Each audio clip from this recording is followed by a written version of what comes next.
workers' comp seminar. We'd like to welcome all of you guys. It's really a great crowd. Thank you for coming out to see us. My name is Michelle Harris, and I'm the Director of Marketing for Amfed. I'll tell you a little bit about Amfed. We are a domiciled Mississippi carrier, licensed to do business to write workers' compensation in 11 states. We are the endorsed provider of workers' comp insurance with the Associated Builders and Contractors of West Tennessee. So we really appreciate this time to get in front of you guys. We put together a panel of experts in claim handling, which I know obviously y'all are interested in the life of a claim. So today I'm going to introduce James Swanner. He's our Vice President of Claims with Amfed.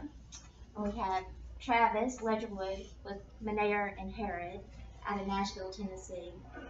He is a legal counsel. They are actually, I believe I read, the oldest law firm, second oldest law firm, in Tennessee. I think they were established in 1914. So we appreciate him coming with his knowledge in workman's comp. And then Brandon Moore is our claims supervisor at Amfed. So having said that, I'll just kind of go through our agenda. Here's Amfed, the voluntary misconduct and violation of safety policies, 10 mistakes employers make controlling workers' comp costs, life of a claim, and then I always like to use kind of the platform to talk a little bit about Kids Chance, and then we'll have a Q&A. Who is Amfed? As I said, we are domiciled in Richland, Mississippi. We've been writing workers' compensation for many years. We are the experts in construction classes of workers' comp. We are majority owned by the builders, home builders, and Mississippi ABC, the contractors. So we have, our board of directors are like-minded like you in the construction industry. So we feel like we are experts in the construction industry. As you can see, we're licensed in Alabama, Arkansas, Georgia, Indiana, Kentucky, Louisiana, Mississippi, North Carolina, South Carolina, Tennessee, and Virginia. We have capability of writing in other states with an all states endorsement as well. So that helps you type larger companies that are doing business in other states. We can actually handle that coverage. Of course, our mission is to place the best interest of our customer first and conduct all of our business in a highly professional and ethical manner. As I said, Amfed is a great company to work for. I will sit here and tell you that our higher beings, you can walk into their office. If you have a question or concern about your policy, you can come to our office, talk to the decision makers. We're regional, so that always is placed largely when you have someone writing your insurance. And then, of course, I'll talk just a few minutes about our relationship with the ABC. As I said, we are the endorsed provider of workers' comp insurance for the Associated Builders and Contractors.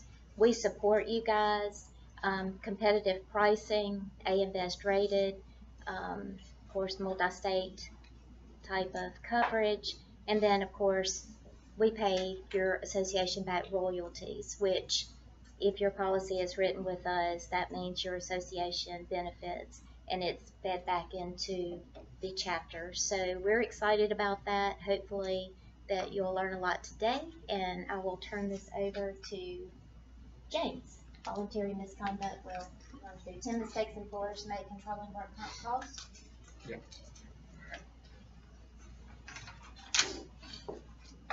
Appreciate the opportunity to be here, and the fact that all of you are here eating lunch tells me that you're actually interested in being a part of the sorry, what's wrong with workers' comp program at your company. The title has mistakes in it, but it's more of a what can you do as an employer to positively impact the outcome of your work comp claims, prevent them before they happen, once they happen, minimize the damage that's done, Um, a lot of companies look at work comp insurance as a line item in the budget. It's a cost of doing business. It's a necessary evil. We have to do it, and that's true. You do have to do it, but it's more than that. I've been doing this 17 years. I was hired and trained at Amfed to be an adjuster, and my first account that they put me on when I got there was the BCAM account, which is the Builders Contractors Association of Mississippi. It was a $40 million self-insured fund for construction. So I have always been in construction. I've always handled claims in construction. I paid my way through college framing houses for a framer. So I know how to drive a nail in 3 weeks, and I have seen firsthand what a job site looks like and the kind of people that are on the job site, the kind of people that you guys have to hire and pay well to do this kind of work, and the personalities that are involved in that. The challenge can be to manage that. Tennessee, y'all are lucky to be in Tennessee. You have a pretty good work comp law. Your legislature has done a very good job trying to create a business-friendly environment. And what is good for economic development is good for you. Being a construction people, you want a lot of economic development going on in your state. And work comp is an economic development driver. It gets overlooked a good bit. Tennessee has done a lot better job of understanding that than Mississippi is right now. So we're really, really grateful to have the opportunity to be in this state. Obviously, everyone in this room is in construction. Construction is kind of singled out in your work comp law. You have to have work comp coverage if you're in a construction-related business, whether you have five employees or not. Everybody else, if you have less than 5 employees, you're going to opt out. So, obviously, people who build buildings and have cranes are construction people, but it goes way further than that. Some examples that you may not realize are considered construction class code would be people like landscapers, sign installers. I see a masonry company here, that would be included, painters, furniture installers. I see that we have some security and door people here. You guys, if you have any doubt about whether you belong in this group, your agent can tell you by your NCCI class codes, and we'll audit those class codes and make sure you're being reported correctly. And if they're not, you'll hear from us. So number one thing you got to do is have coverage. And I assume everyone's going to, I was preaching to the choir. Number 2 thing to prevent injuries is to hire good people. You see all these guys liner hanging out over the edge. Look at this guy down here hanging over the edge of the building on a crane. These are not the guys you want working for you, whether they're a direct employee or a subcontractor. So some of the things that you can do as an employer before you ever get to the point of having a work injury, you see these here, you can start out, you could do physicals. If you have a company doctor, or you get a company doctor if you don't have one, if there is a physically demanding job or a specific need there, you could have this person do a physical and provide a job description and determine up front, does this person fit into the physical demands of the job? If not, you may want to find another place for them, or you may want to use a different subcontractor. Obviously, I'm not a lawyer, I'm not consulting, so I'm not dispensing legal advice, but I know that you can do a pre-employment physical. Drug screens are always a good idea. Make a conditional job offer, and then say you voluntarily need to submit to a drug screen as a condition of us actually putting you on the job site. You guys know that opioids is the hot button right now. It's a big deal, and we're going to talk a little bit more in depth about that during this presentation. But go ahead and find out up front. Is this person going to pass a drug screen? During the application process, you could do a criminal background check or credit check. Just make sure it's relevant to the job and that you apply consistently.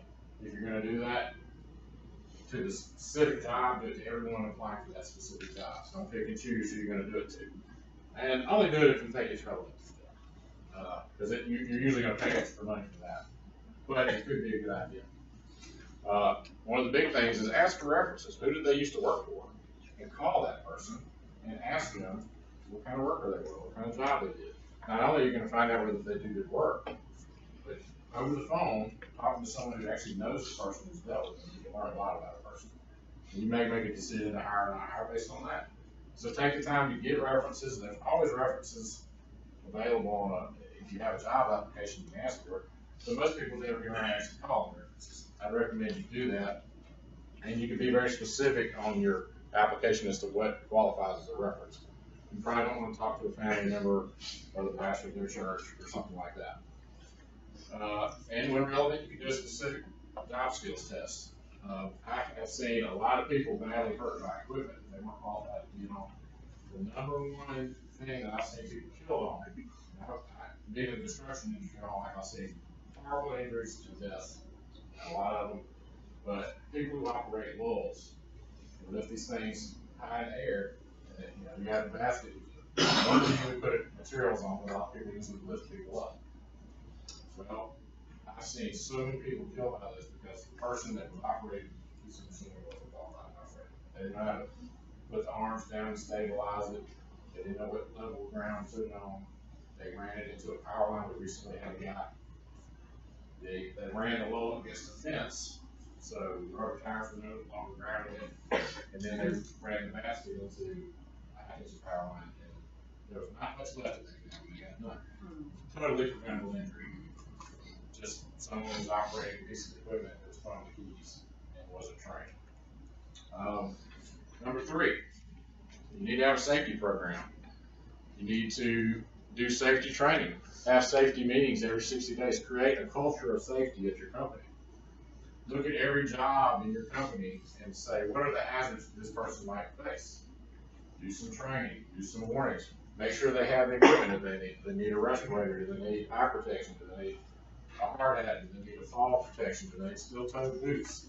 If they don't have it, get it for them or don't let them on the job, because it's a lot cheaper to provide pieces of safety equipment than it is to pay for a work comp injury or a death.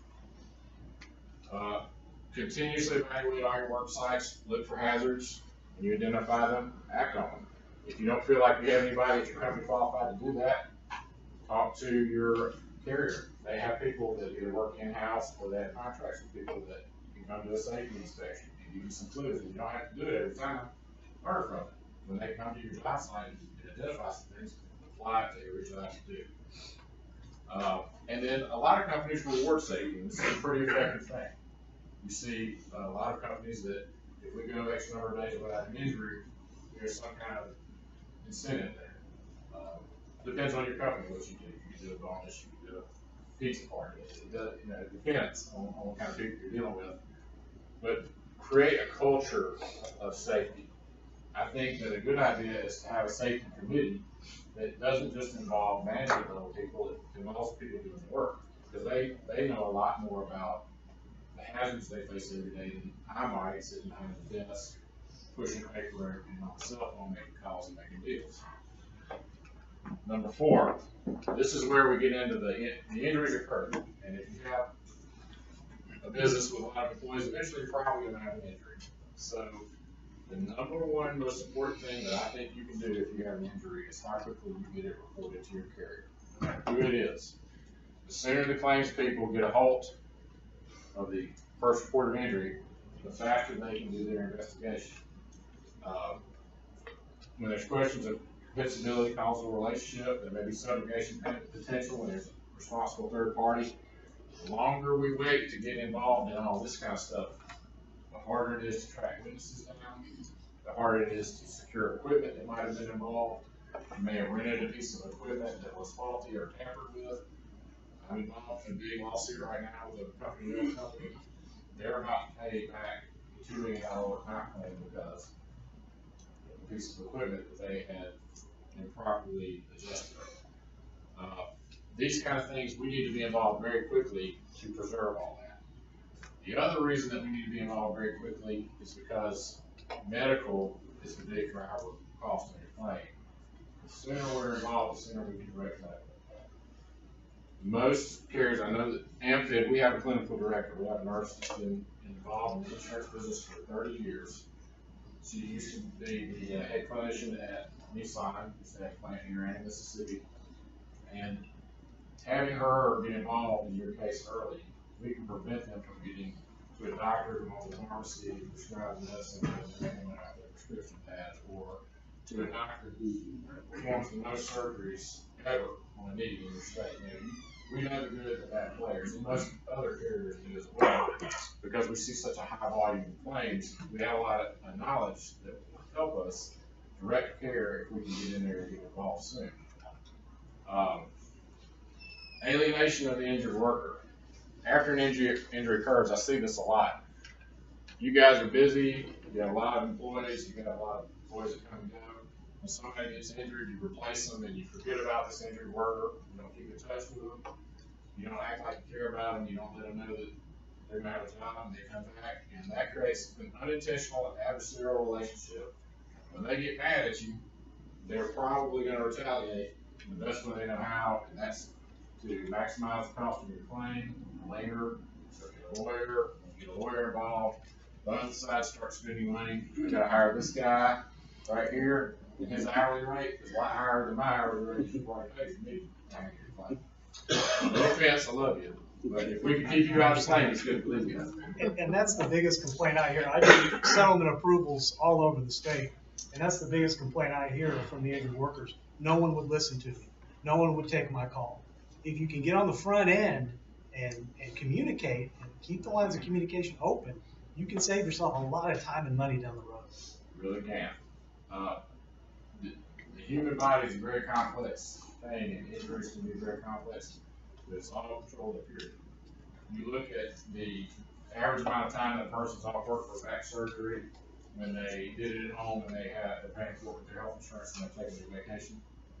It's a way shorter period of disability than it is if they're on comp. You can say that's for a lot of reasons, but it's mostly right here.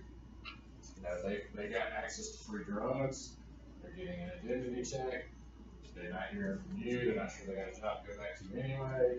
They're getting used to being on their couch and watching TV, and it has an effect. So what you guys can do to impact the mental aspect of the claim is huge. If they feel loyal to you, they feel like you love them and care about them, they're going to try to come back to work for you. Hands-off approach to work comp claims. I see this a lot too. A lot of employers feel like, well, I bought work comp insurance, I'm paying you to handle it. I don't have time for this. Communication is very important. We need to have access to the supervisor or the foreman. We need access to the witnesses. And anybody else that has pertinent information to claim, we may have to talk to your accounting people to get pay records. So we need you guys to help us get in touch with the people we need to get in touch with. They need to know that, hey, when the adjuster calls you, we need to take that call if it could be important. We also, the employer needs to maintain a relationship with the employee, because a lot of times the employee will tell you something they won't tell us.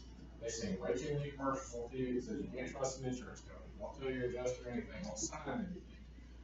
Well, the truth is, we need you to sign this document so that we can get your medical records so that we can pay your bills. We need to get this. They think that we're up to no good all the time. And the truth is, we're just trying to proceed, move forward, get your treatment approved, get you better, get you back to work. They may believe it's coming from you if they don't believe it coming from us. So we all need to work together to communicate all this information to the injured worker. Also, you guys may say, hey, I've got an employee that's friends with this guy, and they say he's working over here on this job site, or he's riding bulls on the weekend, or he's out at the deer camp, he's climbing up a 20-foot ladder. This is information that we may not hear from you here.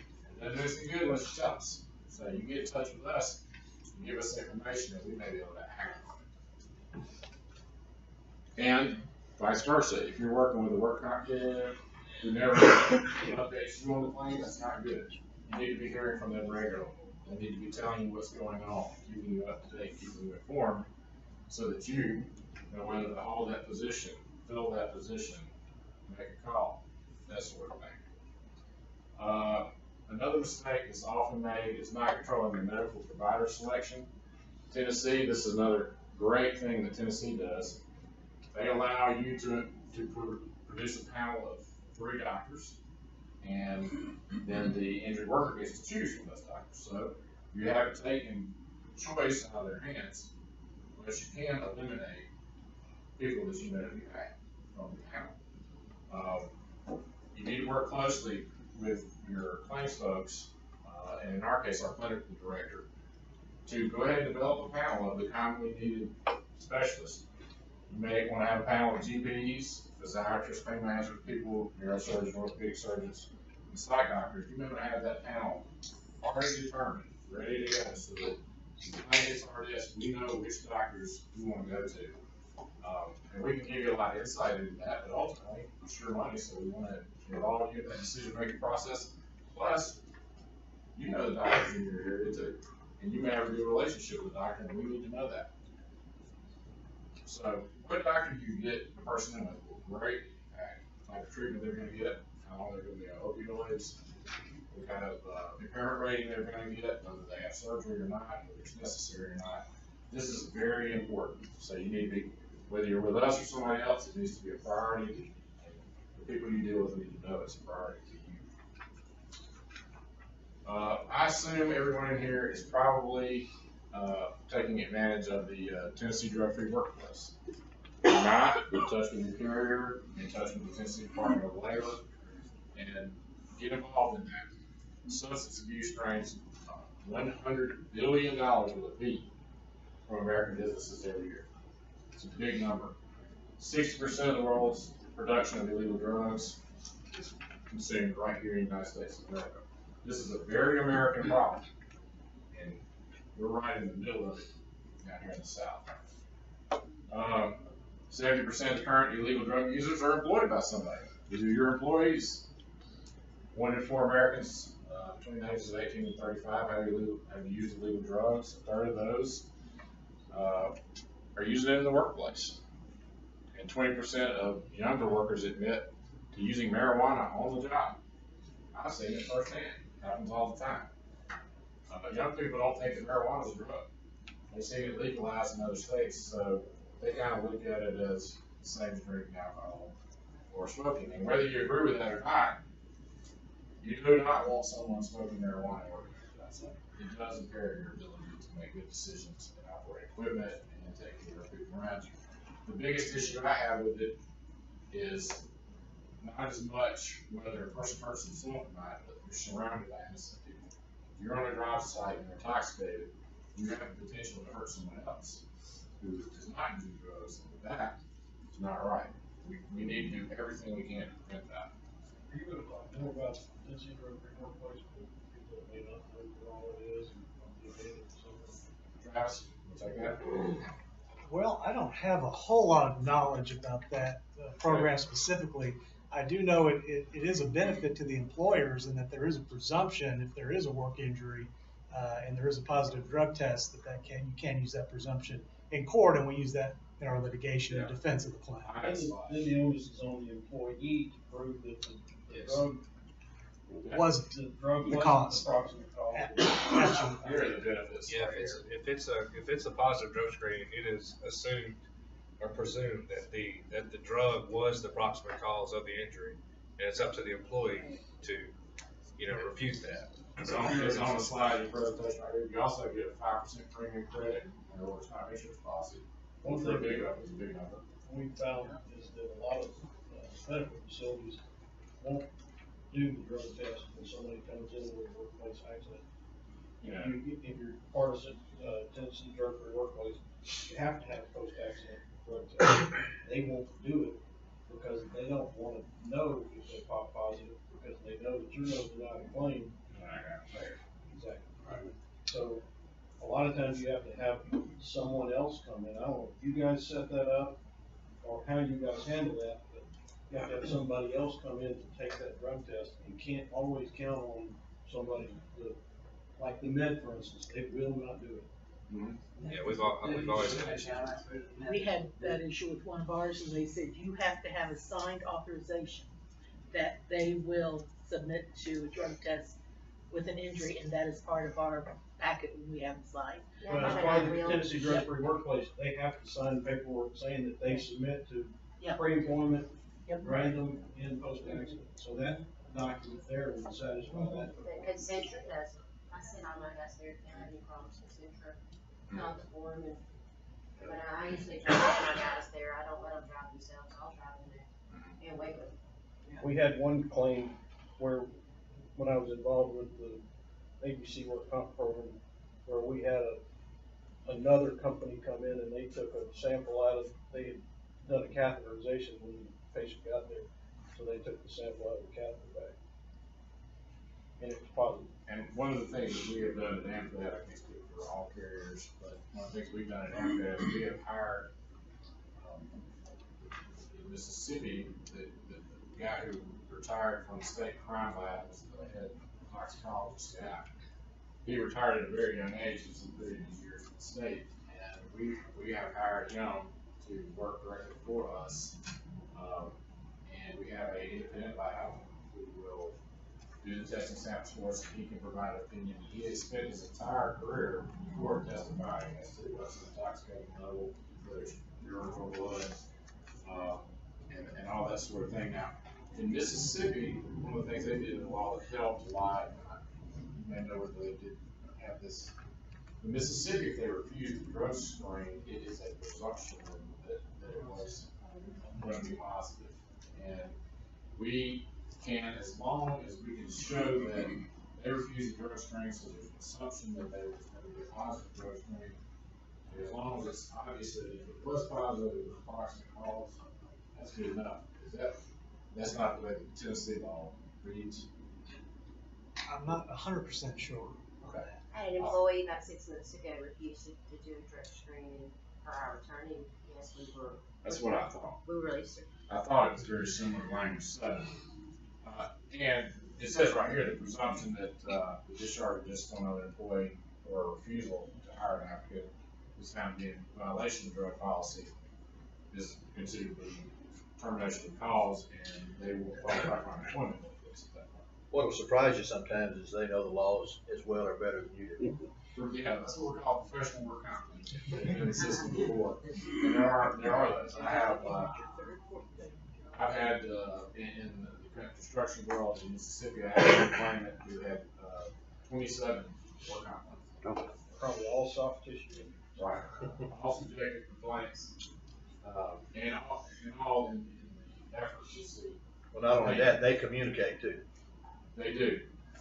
Another reason that you need to have a good culture at your company regarding how you handle work comp is because if one guy gets away with it, the next guy's going to say, oh, that worked out good for him, now we're going to do it too.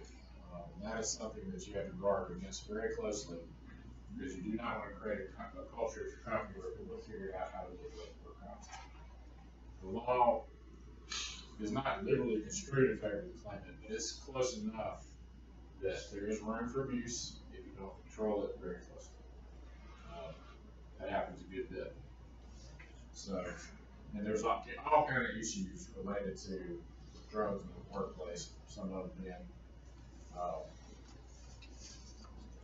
this is some data that we got together. 38 to 50% of all workplace injuries involve some kind of substance abuse. Like you could have never gotten a test. We could have done something with it. Medical costs for someone who's a substance abuser, statistically, this is NCCI data, 300% higher. It's a big number on claims. Of course, absenteeism, loss of productivity, and then turnover is a big issue. You gotta get retrained people every time you hire somebody new. So, you can go to the Tennessee Department of Labor. I had an ex-employee come in after being gone quit, came in after a month and a half and gave me these papers that I heard. He was wrong what was telling. But I filed a claim. Because he claimed he got hurt on December 15th. Right. And that's Right, and if he was hurt while he was still in the course and scope of employment, Right. you would be on the hook for the medical. Now, if he voluntarily resigned, you wouldn't pay temporary total or temporary partial disability benefits going forward, but you might have to pay some medical on that. He voluntarily resigned because he felt like his skills weren't being used. That's the reason for quitting. But now we're having to test it. Nobody knows anything about the injury. There wasn't a report. He didn't have a report to his supervisor, but still had to file a claim. Well, and you may have a causation defense, and that may be something that you do have to fight out at the bureau with him and go through the process before the claim's dismissed. Is there a statute of limitations for that? It's still 1 year to file a petition for benefit determination from the date of the injury or accident. So the statute of limitations hasn't changed in the new law. Typically, in a case where it's a he said, she said thing, he says he was there on the job, and no one witnessed it, no one can attest to that, but you didn't know about it, it wasn't before you time. A lot of times that's gonna come down to a medical opinion. And that's why those panels are so important. Get your doctors on those panels and get them to the employee right away. Of course, in your case, he came back late, so. I had an email this morning that I have a panel with, and I thought, oh, it's been a few days since Right. he reported it, and I didn't know anything about it. Right. And the authorized treating physician from the panel, his opinion is going to be presumed correct in court. His opinion on causation and his opinion on impairment. And it's very important. And the panels are so important. If you take anything away from today, just know you got to get those panels out as soon as possible. In human nature dictates, even in physicians, we have panels of doctors in different areas of the state that we tend to use, so we're pushing a lot of business their way. And human nature is that they're saying, well, this carrier or this employer is kind of my customer, or this is my patient, but when I can, without crossing any ethical boundaries, do the right thing here and help this employer out and push it out of business on this. So there's a good chance that if you're using a good panel with your carrier and they're using consistently, say doctors, if they look at it and it smells funny to them, all they have to say is, I can't connect your complaints today to working at this employer because, and he can say, because of the fact that it wasn't reported for this period of time. You didn't seek treatment for that. And I see doctors often, that's how they get there, is they say, if this had really happened at that time, why haven't you already sought treatment? Right. So therefore, I can't connect it. And if the doctor says he can't connect it, you've got grounds. How would we go about finding that panel? Well, it's, you set the panel up with your carrier. And in our case, we have a clinical director that handled, was the head commerce for Nissan in Tennessee for 10 years. So she knows all the doctors. And, You can request a nurse advocate to go with him to his visit, so then that way they report that back to you, so keep using the loop what's going on. it does. And it's, it's not every case that you need a nurse because you're paying for that. It's an hour charge to see a nurse. But in a lot of cases, that's a good term. It doesn't. And, hopefully your carrier and your claims adjuster know when it's a good idea to spend that extra money to have a nurse involved. The beauty of our situation at Amfed is we have 2 nurses on staff that they don't deal with the files. They're involved in the files. Now, if we need somebody to go on site to the doctor's appointment, we get an outside nurse to do that. And, that's something to go through the file. But Jerry Roberts, our clinical director, and Janelle, our nurse who are on staff, they can do a lot of that direct medical care by looking at the records and the files and figuring them out. So, and we don't let them build files, they're just salary employees. Because we don't want there to ever be a situation where a customer of ours says, look, you got people on staff that are allowed to build our files, so you're just turning more money. We don't do that. We hire them, we're an insurance company, what's good for you is good for us. We can hold down loss ratio, that's good for us, and that whole thing, we're in the boat together, paddling in the same direction. So, we spend a lot of extra money in Amfed to hold our loss ratios down, because we're in the business to make money the same as everybody else. But you got to correct benefits now, because that's very, very important to you. I ask you a question about your, what you were talking about, pre-employment, physical. If you've never done that and you decide to do that, do you have any problem with the employees that you've had for years that you didn't do that with? Well, setting it up, I would say you would consult your attorney to set it up properly and make sure you're doing something that's consistent and not illegal or discriminatory. So I don't know what to tell you about the legality of how to deal with your current employees. And you face that in your practice? Not particularly. What was your concern? Other employees would feel. If we've never done it, we decide, okay, we want to do it, so we do it from this point forward. But there's, What about the pre-existing employees? I'm not saying send them to examination. I'm just saying, is there any consideration there at all? I'm saying if you draw a line, say we're gonna do this from now on, and just let the past be the past, but I mean, from all your new employees or from that point forward. I hired a guy one time, I hired him. 2 days on the job, he's trying to move a little small piece of equipment, and he's holding one arm up against his chest. My son asked him about it. He said, well, he had a 3-wheeler wreck. He said, you need to go tell my dad. Well, when he told me that I said, you gotta go get looked at right now. Well, he come back, it wasn't a 3-wheeler. He must have done it on the job. And of course, the med had the records where he'd gone in there, and they told him, said, you're crippled, you need to go somewhere right now. I didn't have insurance, he did go, and I hired him on the blind, but it all worked out, but he could have been a lot worse. But that's what I'm saying, if we were to start now and say, we're gonna do pre-employment examination, doctor's exams from here on, nothing in the past we'd have to worry about it. Well, you have to start somewhere. Yeah. So I'm not exactly sure how to address your specific situation, but I see. I mean, your once we concern. say we're gonna do it, as long as we carry it out from the future, that would be it. Yeah, put in a policy, make it consistent. Okay. And, there's nothing wrong with doing pre-employment physicals and making sure someone matches up with job description. That is in an effort to protect them. That's not being discriminated. Protect them too. Yeah, that's what I'm saying. It's really to protect the employee. It protects you too. But I don't think you would run into, as long as they're consistent, that's the important thing. Drug policies, physicals, any policy that you put in writing with your business, you need to apply very consistently. Your lawyer would agree with that, I'm sure. But it's a little thing that can catch something. Physical won't cost you very much money. And part of that physical could be the drug screening to get that over with. And they can, get a medical history. And, you don't want a guy who's had several heart attacks being in charge of pushing planes down one way. It's not good.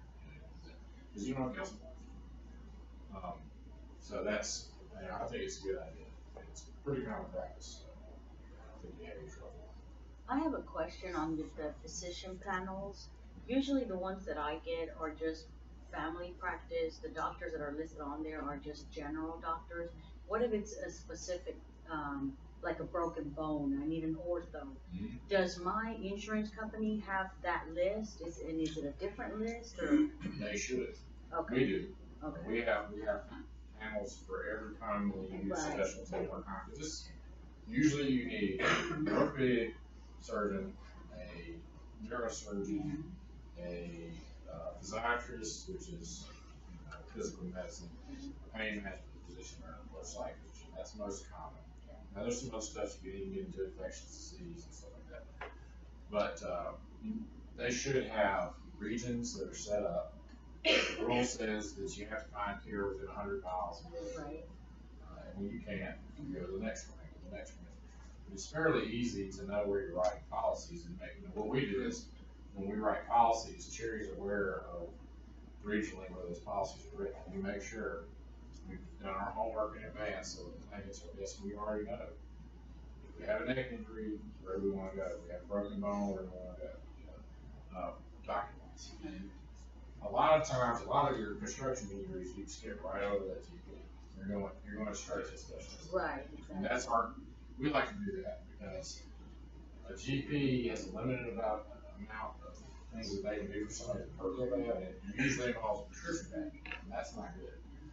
Because they'll say, okay, well, let me go and give you a prescription for oxycontin now, and then in 2 weeks you're going to see this specialist.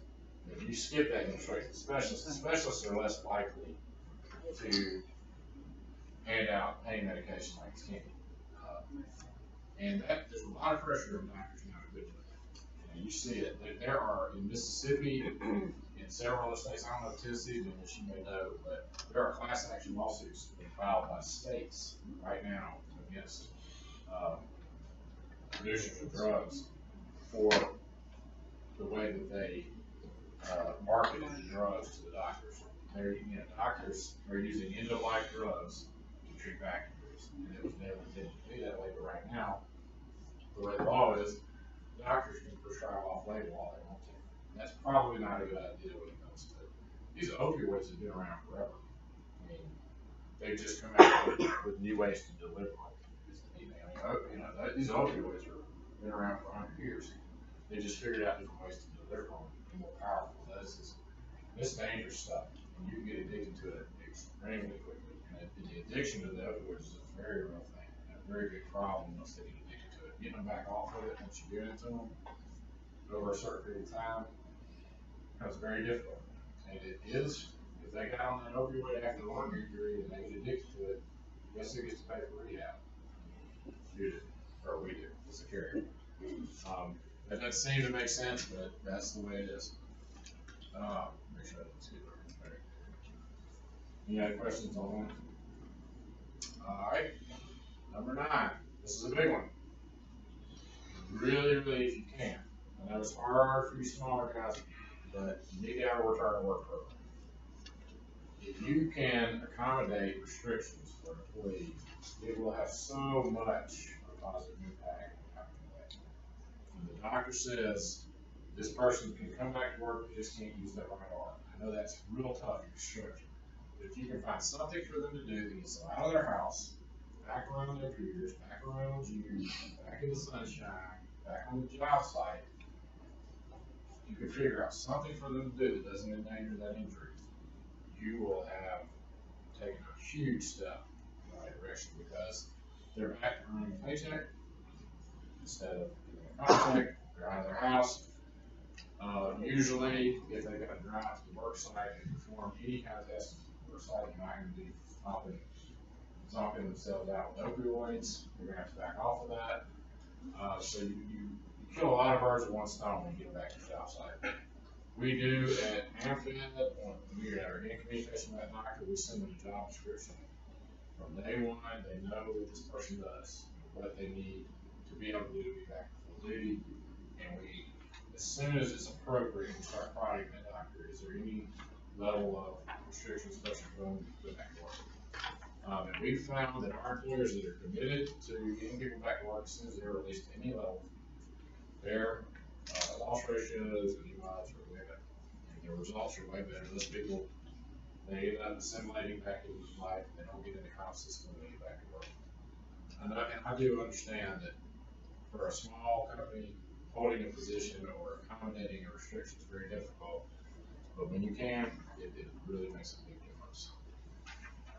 And it typically, when the doctor knows that they're back to work working, at the end of the deal, when you're going to hand out that permanent impairment rating for those restrictions, which is dollars and cents to you, you're like, well, this guy's been back to work for 6 weeks, and he says he's able to do full duty now, so there's no restrictions, there's no impairment rating. And if they're taking them from the couch and the opioids and deconditioning and sending them back to work, they may get a restriction, and that's gonna cost you some money at the end of the night. Number 10, I think I'm glad I'm almost done. Not all work comp carriers are the same. I have to put in a little bit of blood. At Amfed, one of the things that we do different, we have a very stable staff. Work comp experience among my adjusters is an average of 17.3 years.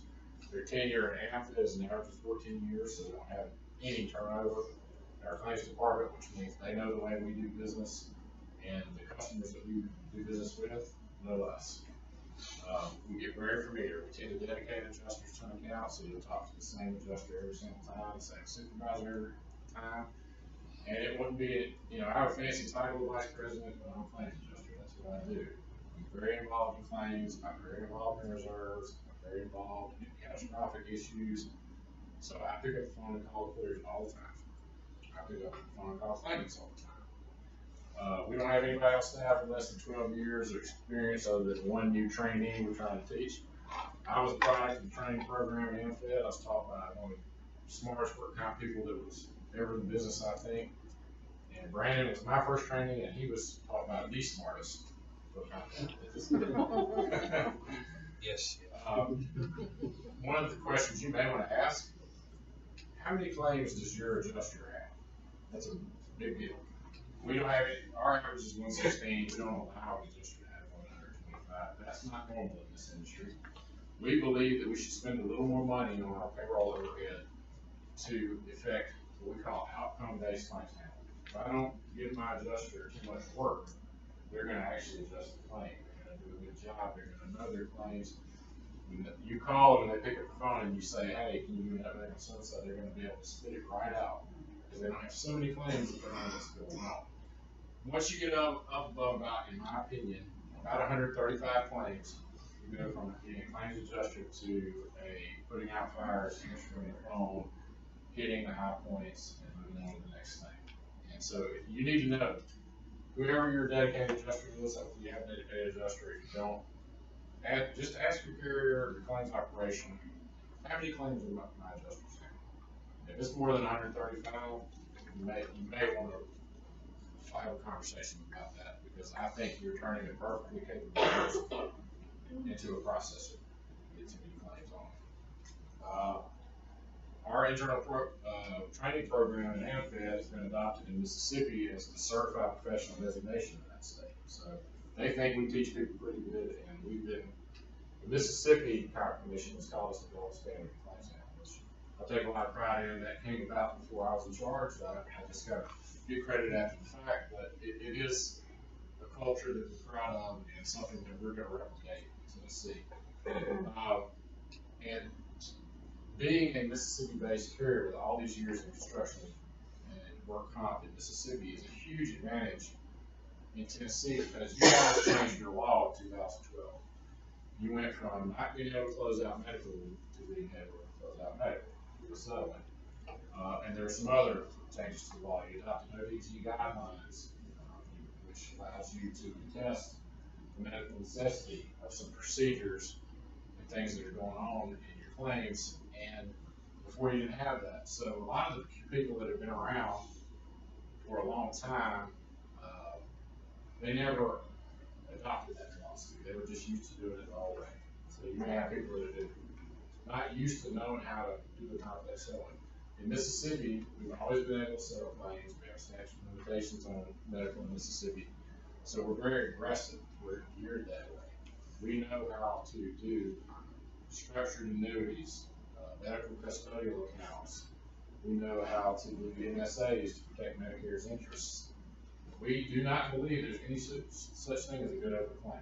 We don't think if you have a guy who has a total knee, and the doctor says, okay, you're good, you're an MMI, but you may need a revision of that total knee in 10 years. We don't think that it's a good idea to just leave that claim open. We don't think it's a good idea to close it either, because it will reopen when that knee wears out, and they will relate it back to the original surgery, which will then has already been related to your work injury. So 10 years later, you have this claim again. You're like, what? I heard from this guy in years. What do you mean you gotta pay for this claim? We believe when they reach an MI, shut the claim down, then settle it. You may be aggravated about the fact that we've been able to come to you and say, well, spend some money, settle this claim now. Trust me, settling it now is way less expensive than having it reopened in 10 years, doing a revision of the knee, and now he's only 47 years old, he's gonna have another revision down the road. And oh, by the way, medical inflation is kicking in for 10 years, and what was a $40,000 procedure is now $65,000 procedure, and that's a real thing that's happened. So, where the work comp fee schedules change, that kind of thing. So, if your claims are staying open for a long period of time, if your carrier doesn't believe in aggressive settlement, if they're not, Brandon inherited from a TPA up here, 37 claims. Within 6 months, we settled 15 of them, and these were all claims for over 10 years. And so, there were accidents waiting to happen, there were bad things waiting to happen, there were negative development waiting to happen, and now they're gone. And then there was another large portion of these cases where we had people that were getting Botox injections for headaches or had been on opioids for all this long period of time.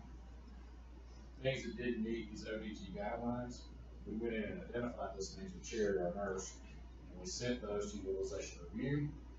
Utilization review said this doesn't meet ODG guidelines, So we said, okay, we're sending a letter to this claimant saying, this doesn't meet WG guidelines, we're not required to pay for it.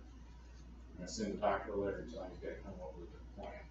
And what the doctor has an opportunity to do at that point is either discontinue what he's doing and come up with an alternate plan, or go to the Tennessee Department of Labor and say, I think we need to keep doing this and here's why. And at that point, there's a medical director in Tennessee that will consult on that and make that decision. But on 3 out of the 4 cases, this shut that down. Botox injections are really expensive. Guess what? We sell them. We had a guy that was going to be taking off his opioids he was on forever, and we were like, "Oh, we'll pay for your detox program." You know, and he said, "No, I'd rather just get some money and go buy some drugs on the street." Okay, you know, This was like $3,000. that's what's good for our policy. That's fine. So, you know, we've had cases where we were bringing down reserves $300,000 and $400,000 because we decided we weren't going to pay for this anymore because ODG guidance said we didn't have to. And we have always been doing that and had that mentality. And it's not that, you know, the carriers in Tennessee aren't good, it's that they're not in the habit of it. It wasn't, they weren't allowed to do it. Is it typical for the insurance company to, when the doctor says an operation will eventually be necessary, for the insurance company to keep back part of the settlement for future necessities? Yeah, I mean, the best way to do that is to do a structured settlement where you protect the money that's going to protect either a medical custodial account or you pay it out in annuity.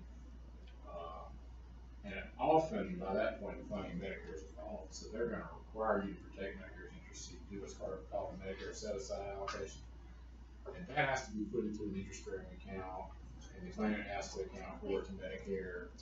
We don't believe that a layperson is capable of doing that, so we don't just say, okay, we're going to let you self-administer. What we do is we purchase at our expense a program that follows them and helps them track it. It gives them takes their money, puts it in the account, gives them a card to take the pharmacy and the doctor. They reduce the fee schedule. It's almost like we just shift it from being handled by our adjuster to an adjuster at a medical custodian. What does the individual do when that time comes? The injured worker? Yes. Typically, you have to put some incentive money out there, so you fully fund the Medicare set-aside allocation or the life care plan, and then on top of that, to get them to go along with it and get it settled, you say, you know, we'll do this in years back.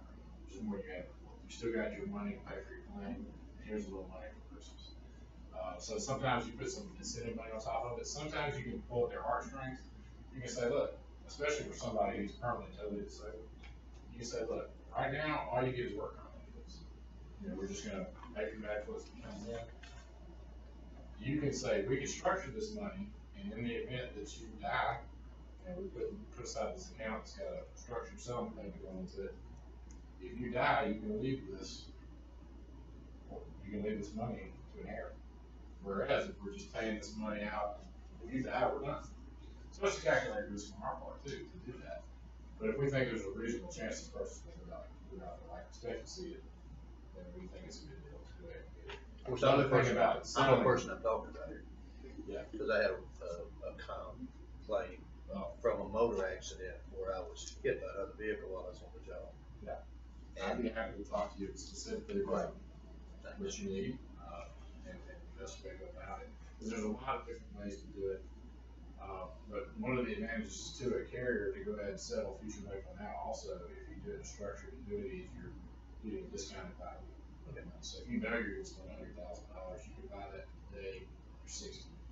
So that's a $40,000. This was 20 years ago, Yeah. and the Memphis Orthopedic and Cancer Clinic both tell me I would eventually have to have an operation on my shoulder to alleviate the pain. That's all you need. If that document's in place, Medicare is going to make that pay for it because they don't want you to put it on there. If that was working. And that'll be calculated. Well, the carrier said they were holding back part of the settlement for that reason. Right. Well, yeah, they can take credit. Yeah. There are ways to do that to make it work. And it may be that you need to make a proposal that makes sense. Because a lot of carriers aren't used to doing complex settlements because we've been in construction so long. We've seen, I've had many paraplegics, quadriplegics, amputees, multiple amputees, bad burn victims, eyesight loss, hearing loss. These are traumatic things. When you go from you're a 4-year-old on CQC, you are very, very much alive. We've seen it all, done it all. So I have taken up enough of your time and still got ran because I'll sit down and shut up, but I appreciate the opportunity. And I don't care who you're with. If you have a one-time question, you want to call me, we'll provide you my information. I love talking about this stuff. This is what I do. So you don't have to be my customer for me to give you advice and insight into what's going on with the program or your personal or whatever you want to do. Just give me a call, and if I don't know the answer, I'll be honest with you and I'll find out. We're going to take just a few minute break to give them a few minutes to get up, if that's okay. So maybe 25 minutes or so, just really stretch your legs.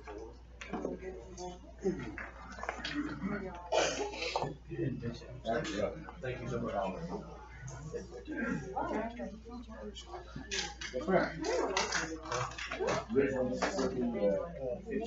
Oh, I have a but I'm saying you just have it done. Yeah, when I was, I guess when I was I'm in my first year there instead.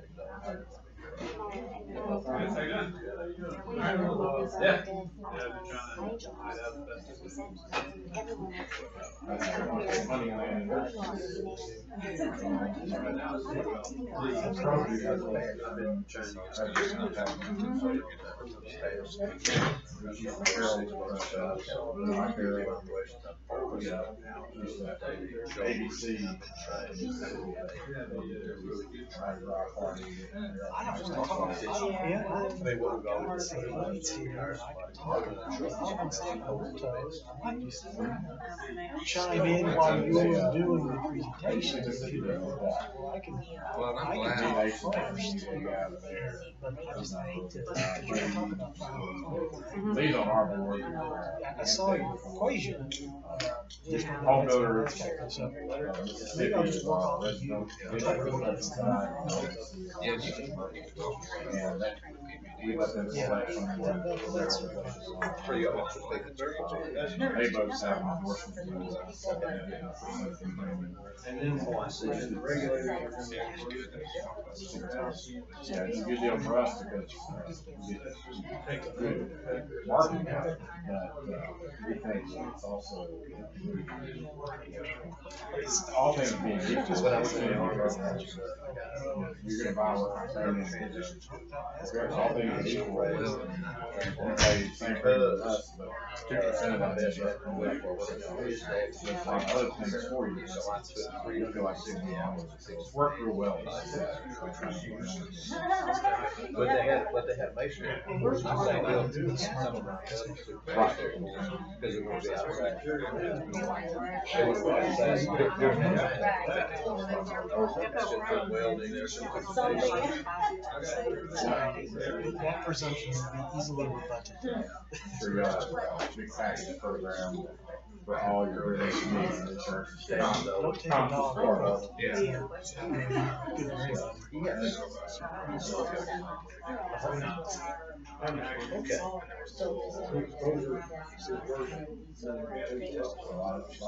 You asked the other question was, Technically, we could. we have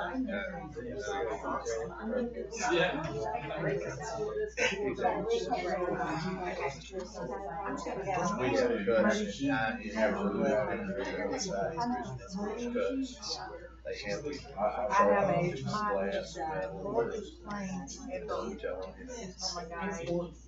I would want someone to know.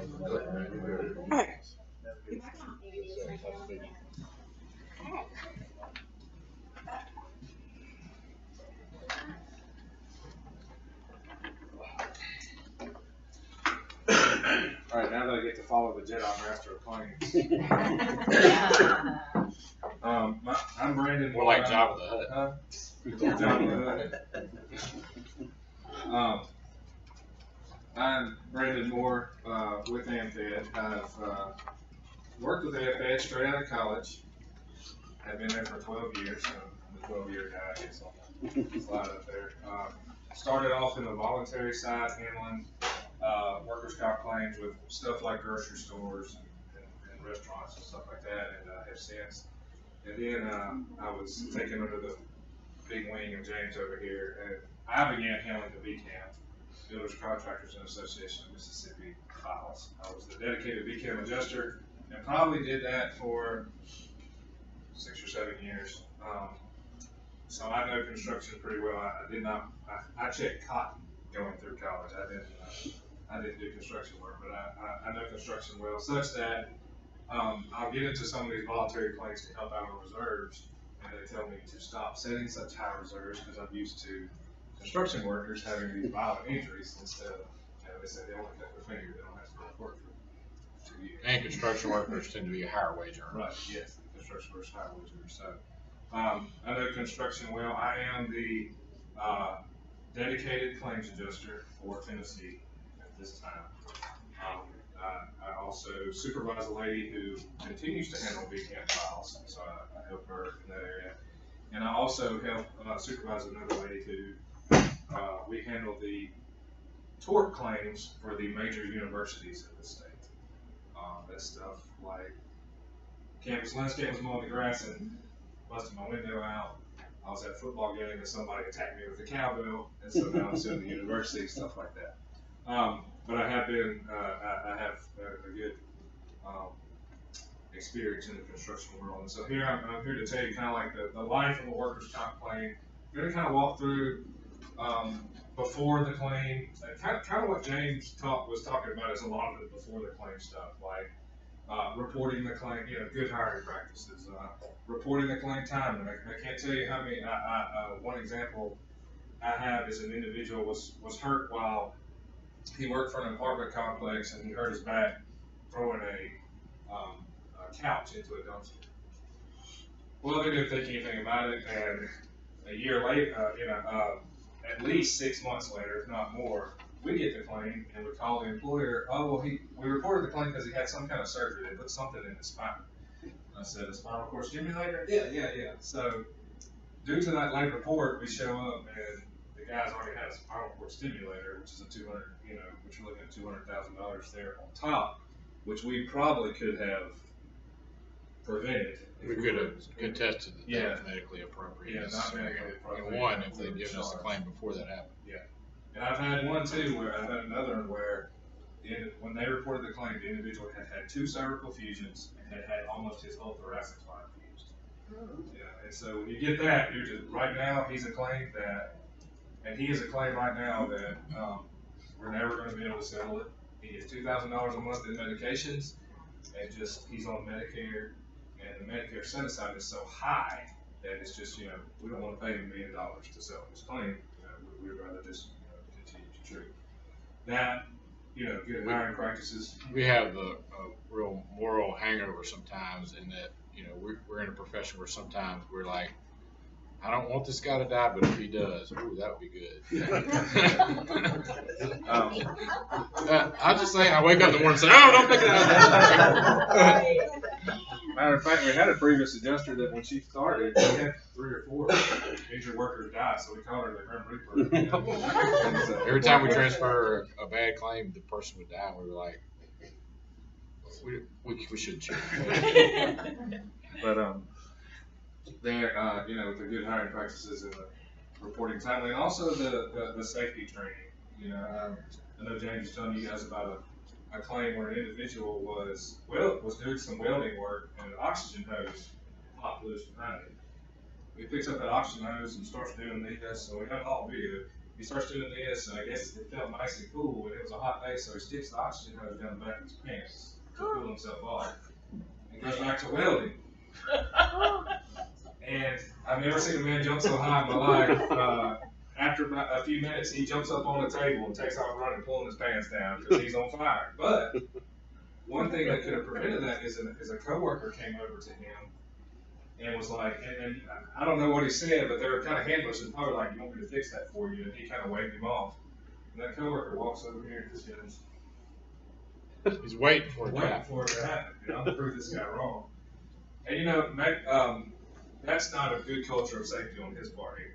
know, he should have been like, dude, Absolutely. you're gonna burn yourself pretty bad on a very uncomfortable area, you know. But there, you know, the training programs, and we asked him, you know, why did you do that? Well, I didn't know that would happen. Did he not know oxygen would cause that or not? I don't know. But if he wasn't trained in that way, maybe he didn't have proper training. I don't think he did know that. That's up. Anyway, so those are just, you know, before the claim things, you know, because a workers' comp claim certainly starts a time before, you know, things lead up to an injury. And I mean, there are injuries that just can't be avoided. You know, things happen. And so we'll just go starting here with the you know, once we've got the claim report, once the claim has happened, what in reporting the claim, you have the employer's responsibility and us as the carrier, our responsibility. The employer responsibility is, you know, getting the first report of injury to us as soon as possible. You know, as soon as you can, because the sooner we get that claim, the sooner we can get to work, we can get things moving, and things can go smoothly. On your end and our end, you know, the sooner you get that claim to us, we can get the ball rolling and get things going in the right direction.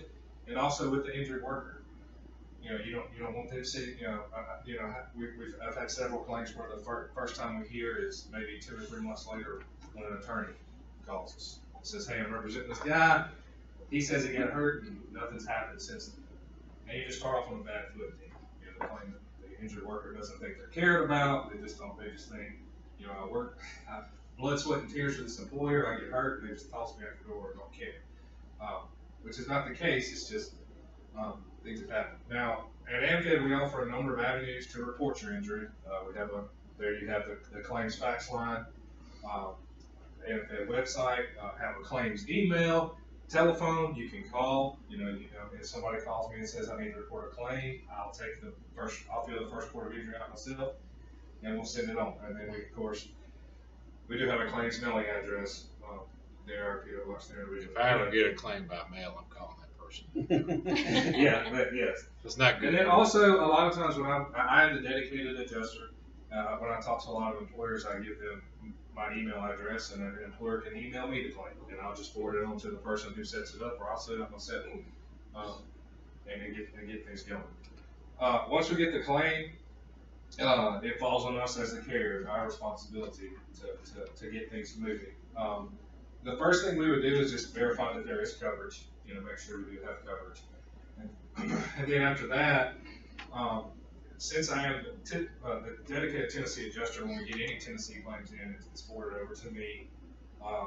The first report is forwarded to me, and before setting up the claim, I'll contact the employer and say, you know, I'm calling about this workers' comp injury, and the biggest thing that we want to confirm is disability status. Is this person back at work? Is this person off work? Are they excused from work? And then any other pertinent information.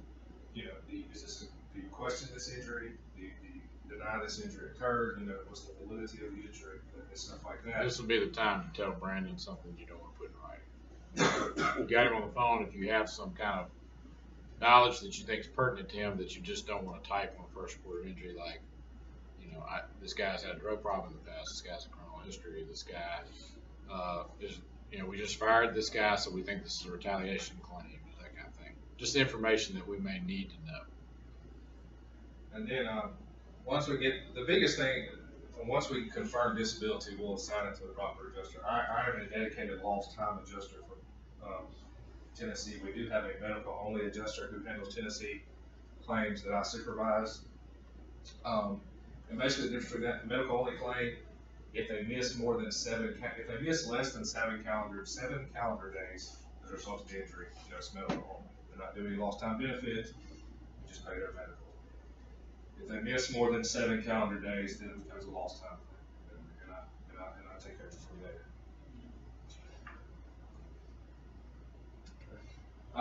And this is just kind of want to talk you through the claim investigation. What I like to do when I get a claim in.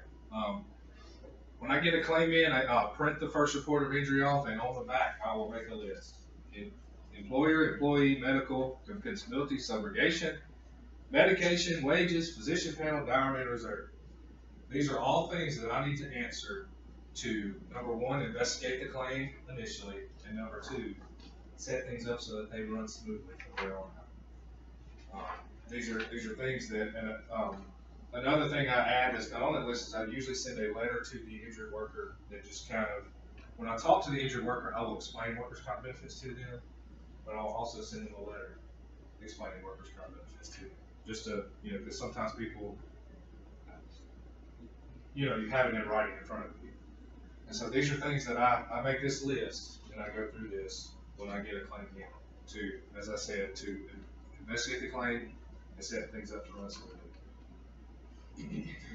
The first three contacts that we make on the claim is to the insured, the injured worker, and the medical provider.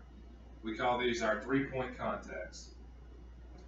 All these contacts are to be made, it is Amfed's policy that all these contacts are made within 24 hours of the claim receipt or the following business day. If you get it Friday afternoon, if it comes in Friday night, you can't get to it till Monday. And so the first one, I like to talk to the employer first. Sometimes you can't, sometimes you gotta keep going. But I like to talk to the employer first.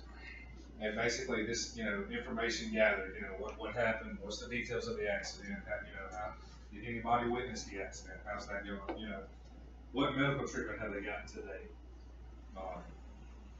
And some may say, well, I'm not sure, some may say, well, we sent to the hospital here, get that information. What are their job duties? What's their job description? He's a foreman or he's a laborer, and then what their wages are. What we typically have, what are their wages? Are they salaried? Are they hourly? That stuff. And what's their current work status? Are they back at work? Again, we ask, are they back at work? Are they off work? And they light duty? On the front end, we like to ask, if the doctor, or if Mr. Smith is off work, and the doctor excuses him to return to work at light duty, are you guys able to accommodate? Some employers will say, yeah, we'll see what we can do. Some say, no, we don't have light duty. But it doesn't stop there, as you see later. We like to confirm that on the front end, and then the validity of the injury. Do you believe this injury occurred at work? Do you have questions about this injury? Because we need to know that now before we go forward. And any other, like I said, it's not contained to that. Any other information the employer wants to give us, we like to gather that. As I said, I like to gather as much information before I talk to the injured worker. And then after that, we'll talk to the injured worker. Again, this is to be made, a contact that's made 24 hours after the claim or next business day. And the information we gather from them, we just get, number one, we confirm all their contact information because we don't want them to fall off the face of the earth and we can't contact them. Or confirm their mailing address, confirm all their information, and then go through their social history, their medical history. Are you a smoker? Do you drink alcohol? Have you ever been convicted of a felony? I've had somebody answer yes to this one time, but were you under the influence of drugs at the time of your injury? I had one guy say, yeah, marijuana. But just questions. Have you ever had surgery before? Have you ever had a workers' comp claim before? What are your wages? Have you ever had any other injuries, broken bones, car wrecks, anything? Gather as much information as we can about their history, and then after that, we will go on to the details of the accident. Who did you report your accident to? When did you report your accident? And then how did you get hurt? What happened? Go through the accident. Brandon, while this is going on, we also do what's called an ISO claim search. So we send this data into ISO, and they send us back a report that will tell us any claim that this person's ever had before, whether it's a work comp claim, an automobile claim, a liability claim. And so we have this history here, and there may be something on that history we look at and say, okay, this guy's saying he's got a hurt back and he just settled a claim for an injured back on a car accident or a motorcycle accident, or he's got 20 work comp claims in the past with other carriers, so we get an ISO claim search that tells us whether we need to go out there and do a medical canvas. We have a vendor that can go out there and canvas the medical within a certain geographic radius of where the claimant lives, and we'll get all the records from any other treatment they had so that we can tell if this matches up exactly with the claim you just settled, we may be able to contest this deal. So we're doing that at the same time. He's getting it verbally. And then I know that in Mississippi we can check like the workers' comp website as well. You have access to that. I know recently I had a claim where a guy had 10 claims and 6 of them get settled. You know, he was a professional at filing claims and settling. And Can so I ask a question? yes, You're on the social history and medical history. This is all questions that you're asking the employee who got injured. right. So they don't feel like, well, what do you care if I've had an accident in the past, a car accident? That's not related to my injury now. But if we I get mean, pushback, we'll just right, kinda that's tell what I'm them, saying. kind of say, well, we just need to, you know, and a lot of times I like to do is when I get a claim, I'll call an individual and say, okay, Mr. Smith, this is Brandon Moore with Amfed Insurance Company. We're the company that handles your employer's workers' comp. Okay. And I just want to interview you about this if you have time. Sure, I have time. And I usually tell them, I said, we have a list of questions that we like to go through Okay. on every claim. We have a list of questions that we ask on every claim, just to gather information about you and all that type of stuff. And I've never really had many people push back because you start on that, you know, Okay. I'm not singling you out. This is something Typically, we've they asked don't want everyone. you to know that, they just deny it. They Yeah. just say, no, I've never had a claim before. And Uh, if we know that they said no, and then we get an ISO claim search and they've had a bunch, then we know, okay, you know, that's a red flag. We've got a person that's not being upfront with us about the fact that he's had claims in the past. What he's saying doesn't match up with the canvas we did. We need to keep an eye on this one. We need to figure out what's going on here, because why is he lying to us? Why didn't he just tell us, yes, I've had a claim before? Right. and I try and reiterate that a few times through the interview. You know, these are just questions we're asking everybody. Because then when you get to, well, have you ever been convicted of a felony? Some people might say, well, I didn't know that. But And I'm just trying to understand, like, the claims adjusters, whenever, because I've never been a part of hearing what the claim adjuster's conversation is with the Right. actual employee, you know? And I don't want that to be like something where they're like, well, does my employer, you're representing my Right. employer, and you're supposed to be taking care of me, so I'm just trying to understand what happens in that conversation, and how maybe they might feel like, well, why are you asking so many questions? You know what I'm saying? Do you care about my current injury? Get me Yeah. help for now, you know? Yeah. and These I are good typically questions. do- I didn't know all of this is what is asked when they get called. And I typically do say, well, we're going to go through some questions that we ask everybody to just get some background information on you, Right. and then we'll talk about your injury. Okay. You know, and Okay. we'll go on from On there. the social history, one of the reasons we ask for that is for reserving purposes. If you have a person with an orthopedic injury or spinal injury and they're a heavy smoker, it's going to take them twice as long to heal. It will. It's a fact. So it adjusts your view of how long they're going to be off work and what they're going to need a bone growth stimulator to get their bone to grow unless they quit smoking. That kind of thing. So, and we will tell them that All right. before they have Okay, surgery. We'll that's say, good. listen, Yeah. you're a heavy smoker. If you have nicotine in your system, it's going to cut your growth factor in half, and you're going to end up having a second surgery and a bone growth stimulator, and the chances of failure are increased. If you could do a smoking cessation program and at least quit smoking during the period of time for your surgery and your healing time, this is, you know, it's a money thing for us, yes, but it's a quality of life thing for you. Right. Do you want a bone growth stimulator or do you want to heal? So we tell them honestly, you know, this is important. Or if someone's about to have a major ankle surgery or a back surgery and they're morbidly obese, we may say, look, it may be a good idea if this is not a surgery that is necessary for stabilization, safety, if you can hold off. If you're willing to enter a weight loss program, your chances of success are much greater if you'll drop 40 pounds. And we'll just tell people and be honest with them, because we don't want them to go through a major invasive surgery and come out and have no success with it. Because then nobody's happy. We spend a lot of money for no reason, and they're not happy because they had a horribly difficult surgery and didn't have a good result. So we just tell them, if you're about to have a spinal surgery and you're way overweight, it probably is going to be a problem for you. So we're willing to pay for you to join a program and lose some weight first, because it's going to increase your odds of success. Okay. And it's cheaper for us to pay for a weight loss program than a failed back syndrome. So we have employers all the time, what do you mean you're going to pay for a weight loss program? Like, you either way pay for Weight Watchers or a fusion above and below the side of the original fusion. Right. It's an economic thing. Okay. So, yeah, yes, we gather that for our information to help the employer and the employee. Right. Of course, then we go into the deep. I was just thinking about the gym thing. Medicare gave me a membership at LA Fitness. I drive past it twice a day too. Yeah, we found that buying a gym membership doesn't usually work. You need more of a I'm just, like, it made me think about We like a that. medically prescribed program where they put them on a diet shake and, there's accountability and they gotta come weigh in every week. Cause then you can measure whether they participate or not. You gotta be a lot more formal about it than about budget, for sure. So then, we do go into the details of the accident, how it happened, where it occurred, any witnesses, who'd you report it to, when you report it. And then we go into medical treatment. Who'd you treat with? What did they do there? I went to the ER. What did they do there? What did they, have they made a referral? Are you scheduled to see someone now? Sometimes they'll say, well, yeah, I'm scheduled to see go back in 3 weeks or something like that. Gather as much information as you can about the medical treatment and then current work status. Ask them, are you off work? Are you currently, going back? Are you currently working now or set to go back? And that's what we will tell them, and they will go into explain workers' comp benefits. And one of the big things we tell them is, anytime you go see a doctor, you do not leave that office without a work excuse. It is your responsibility to get up there and work excuse.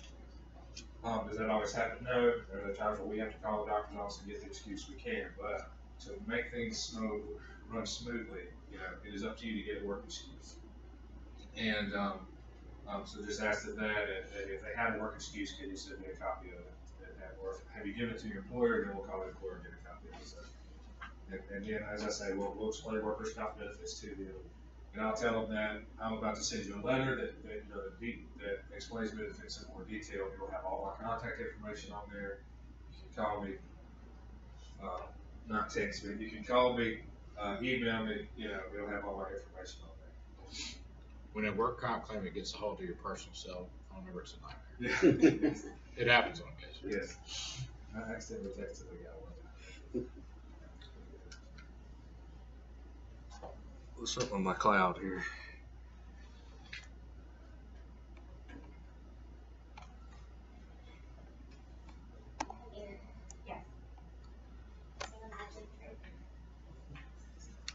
I'm frozen here. Let it go. Yeah. Oh Let my it gosh. go. You can tell he has kids. I have 2 daughters, a 4-year-old, no, a 3-year-old, and a 6-year-old. So I was on Princess Patrol. And he knows all the words. I do. I know all their backstories, all their songs, and all their. There you go. But actually, my mother-in-law took all the girls to eat breakfast with the princesses and left all the guys out. I was very mad. Okay. Next is the medical contact, another one that's within 24 hours of next business day.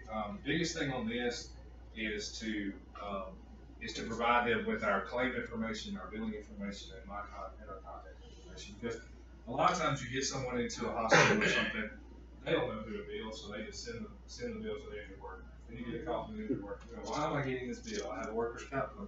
And so to try and head it off on the front end, call them and say, here's our billing information, our claim information, so send us the bills, to make sure. Even if it's a questionable claim, you can contact them and say, look, we are not, this is a claim we are still investigating. Here's our information. You can send us the bills and we'll let you, but we can't guarantee payment at this time, but you can send us the bills, and once we complete our investigation, we can let you know as to whether or not we'll be able to pay it. Obtain medical records, which is a biggie. Documentation. We need these medical records. I know Mr. Smith has told us his injury, but these medical records will definitely tell the true and exact story of what happened. Another reason this is important is, it's sad but true, people who have a payer do get better treatment than people who don't. So if you have an injured worker at the hospital receiving treatment and they don't know that they have a payer, the level of care will be different than if they've heard from us and they know whatever we need to do here to do the best job we can is going to be covered. And that's an outcome-based claims issue there too. We want them to get good care as quickly as possible. So we want them to know there's a payer in place so that they get top level care, because the truth is they don't if they don't have a payer. And you also don't want them following with their insurance policy. And that's another headache, because they'll start contacting us to reimburse them, and it just gets ugly. And then to authorize recommended treatment. Mr. Smith will see, they're recommending he be referred to an orthopedic, he go for an MRI or something, to get that treatment approved and moving forward as quickly as possible. And we can run, certain things, diagnostics, things like that. We have PPO networks, so that if we're involved, we run that scheduling through our PPO network and save, 35% below fee schedule, stuff like that. So being in control of that medical up front is a direct medical cost savings as well. And we also like to do stuff like that to get stuff like that approved quickly, because we don't want, say an individual seen by a doctor, the doctor says, all right, you need an MRI of your knee, and come back and see me in 3 weeks. Well, if something gets delayed, you don't want that person to return to the doctor in 3 weeks and say, oh, well, I haven't had my MRI yet. And so the doctor's like, okay, have an MRI, come back in 3 weeks. We don't want to waste the doctor's time. We don't want to waste extra fees. All the time you're paying. All that, so we like to do that on the front end as quickly as possible to get that stuff done. And also, if it's a questionable claim, sometimes we may authorize that MRI so that doctor will have as much information as he or she needs to answer the question. Because sometimes you may send a letter to a doctor and say, well, is this person's injury related to work? And that doctor may say, well, I need an MRI to make that decision. So a lot of times we may go ahead and authorize that so they can have as much information in hand as possible to answer the questions. Is there any benefit, would you think there'd be any benefit meeting with employees before any accidents and educating them on any level of workers' comp? I definitely so, especially meeting with them and telling them this is what happens when you have an injury. Come to this designated person and report it. Or if we send you to the hospital or to a doctor's office, make sure and let them know it is a workers' comp injury. And you can do something as far as say, if you get hurt at work, you report it immediately. Come meet with an HR person, whoever handles that, and have that person hand them Amfed's information. So, or if Amfed's your carrier or your carrier, and say, here's our carrier, Amfed Insurance Company, PO Box, and all the information that's saved. When you go to the doctor, you say this is workers' comp, and here's the workers' comp company's information.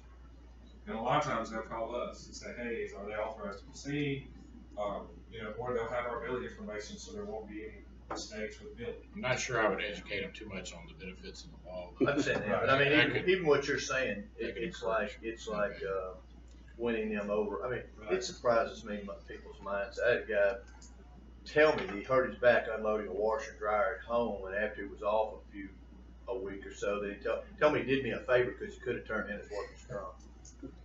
And it's interesting because, I had a doctor one time, I was on a panel with a doctor, and we were talking about communication between the doctor and the adjuster and the patient, and he said, there's different types of people. You have one type person that can come in with their back, they tweak their back, and that because of that person, and James has said it's up here, because that person's mindset, they go 12 visits of physical therapy, medications, and everything, and they're fine. You have another person who comes in, and the doctor says you're fine, light duty, you'll be, just kind of take it easy for 2 weeks, you'll be fine. That person's okay with it, but it's the type of person, and like that, a person who you sit down and tell them how it goes, this is what needs to be done, shows that we, in the event that you do get hurt, we care about you and that it's done the right way. Because as James said, I've had countless of calls where people say, I got injured and I hadn't heard from them since I've been in. I don't know if I have a job, they just don't even care about me. They're just worried about their bottom line or something like that. Which we know that's not the case. And like James said, you can't call them every day and ask them how's your mom doing, all the time. But you can definitely, try and reach out a little bit and just let them know that you are on their side, which we all. And as James says, even when you're not. Yeah, even when you're not. Well, pretend like you. Like James says, call Team ST because the insurance companies are evil, there. But we're on their side too. We try and show them we're on their side. The goal is not to make you suffer. The goal is to get you well and get you back to work. Sometimes that doesn't go as it should, but that's our goal. Our goal, we're here. People get hurt at work. And they'll be off of work, and I mean, we're there to help them and take care of them while they're off work, but it is our goal to get them back to work as well. But I mean, we definitely, people get hurt at work and they definitely miss out on their wages. We're there to help them out in that situation. if it's a, you know, a true, injury, but, our goal is to help you, but to get you back to work today is we want to show them we are on their side as much as we can. And one thing you can do prior to the injury is inform your employees about how they have to select a physician from the panel, so that they don't go and get a work injury treated by their own primary care physician. Then you may be fighting the opinion of the primary care physician later on in litigation. You want to control the right to medical treatment, so educate your employees about how they have to get select a physician from the panel and not go treat on their own. It's very important. And I have seen that pretty well. Most employers I've dealt with in Tennessee, they do a good job of giving them an initial panel, you know, and going to a Concentra or somewhere else. Is that something that could be posted? The panel? Yes. Okay. I don't think there'd be anything wrong with that. Just educating your employees, contact HR and have the information available for them at the HR office, sure. Yeah. I mean, that's the biggest thing when we see with like some claims where an individual's like, well, I was hurt 3 months ago, but well, why didn't you report it? Well, I didn't know what to do. I didn't know what to do when I got hurt. You know, whether or not they did or did not, but that's the biggest thing is training and communicating with them. If you get hurt, you go see you go see this person and report the claim and fill out the form, and you know, and you can be educated on that end at the front end. Okay, you're gonna, you know, here's the panel. You choose Dr. Swanner to go see Dr. Swanner, and he'll release you to full duty the first day. I mean, you go see Dr. Swanner. You know, go to his office. Here's information. Here's Amfed's information. Tell him it's workers' comp, and here's Amfed's billing information and everything. So, If you know that they know what to do and then they don't do it, they can't look you in the eye and say, I didn't know. If you know, oh, we educated you, we had a class on it, we sat down with you when we hired you, whatever. You knew what to do and you went out of process. That way they can't use that as an excuse. We have the trucks, you know, our guys' trucks, you know, it's eliminated it, and it's got all our workers' comp information company, you know, everything on there, even my contact name and number, or even if they might be out of the vehicle, you know, or have an accident, you know, then the information's in the truck at all times for it's more than a call. Yep, definitely. All right. Any questions? And then it also goes with like the drug testing. You know, have them educate them. If you have an injury, you have a drug. You know, we're going to have a drug test. You know? And as you say, you said you drive your guys to Concentra to have the drug test done. Yeah, we haven't signed an at will in the beginning because we are in the Tennessee Drug Workplace Program. I have to renew it every year. And a lot of our big contractors, you know, require that too. If we don't have that, because we have to randomly do our guys through an actual lab once a year, you know, to keep in that program. So yes, so they don't have any side stops or anything like that. I'll drive them personally, and then make sure they get their drug tests and everything done right then and there. If we have one on the property, you know, or even on a job site, we've got a guy that's in Mississippi, South Haven, and he'll actually come to them. I mean, I've done alcohol breathalyzer tests and stuff, and done those too, you know, and on the spot, and then plus also send your stuff off to the lab. And smaller companies don't have that resource. Your carrier should have that resource. If you want it, you know, they should be able to provide it to you on site. All right, and then once we get to those initial contacts, we have, you know, is this a compensable claim? Is it, you know, there's no question about the injury. I was standing there, he fell off the roof. There's no questions at all, and we just keep going on putting the finishing touches on the claim. Now, if you have a questionable claim, which we may need further investigation or to make a determination on that claim, we need to.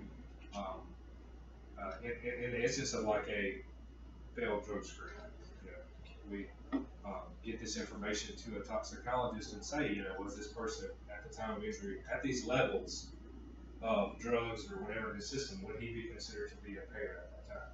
And, you know, the toxicologist can say yes or no.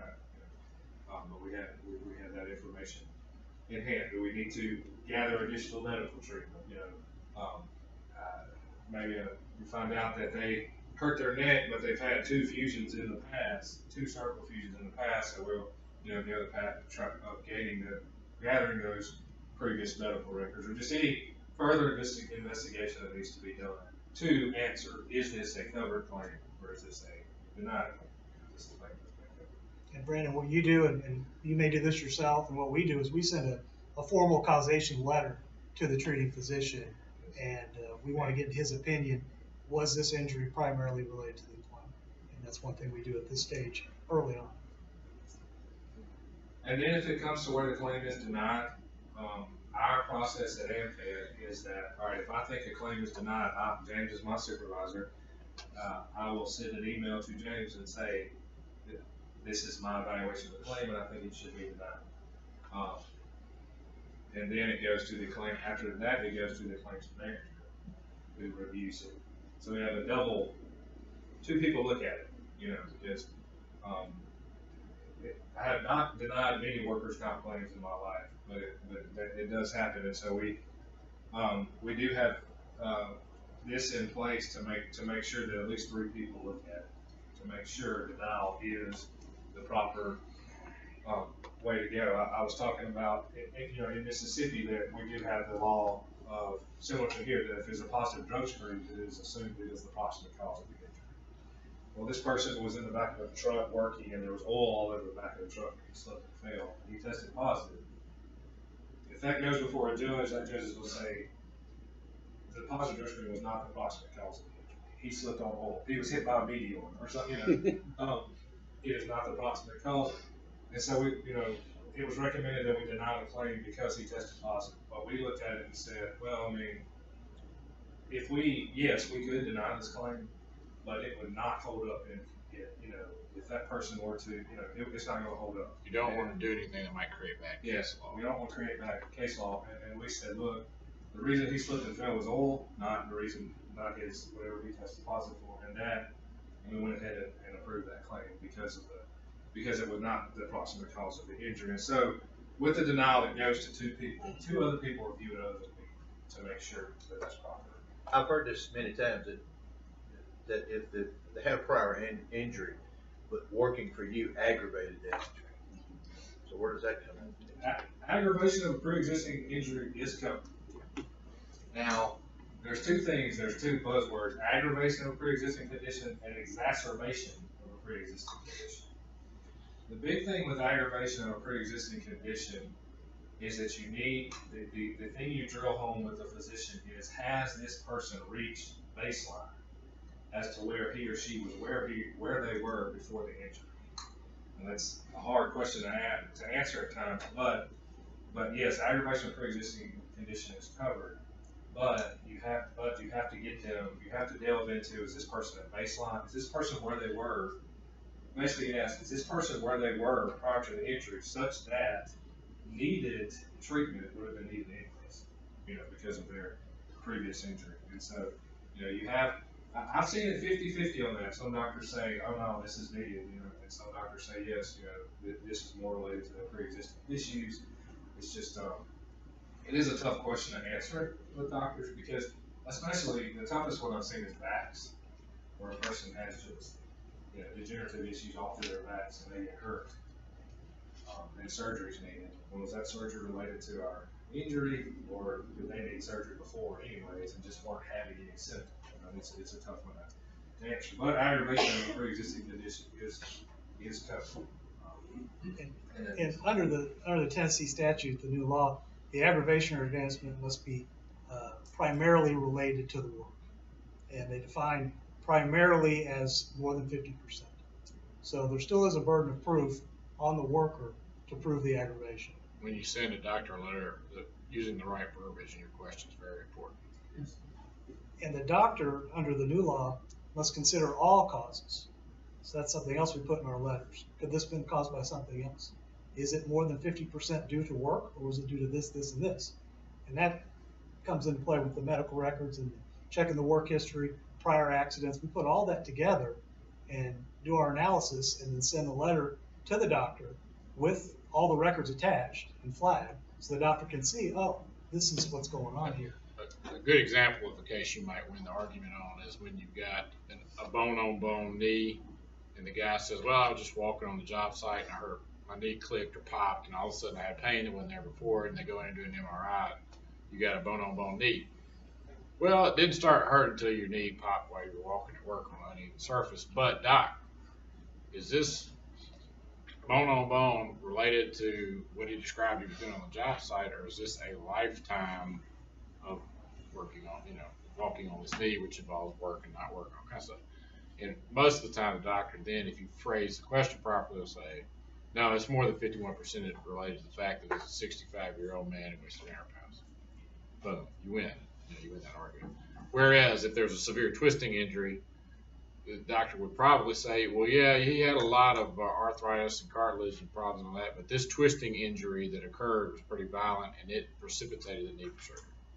And then you're going to pay for it. Is there anything that we should be, so we've got a workforce, we've got so many people out there, and you know how feedback comes from, well, Joe said Dennis has this wrong or that wrong. How should we take any of that into evaluation? I'm talking about there's nothing been reported, but we're getting feedback from one employee or another employee about someone else that they're working with has this problem or that problem. You should be passing that information along to your claims people, your carrier. Before anything that's ever.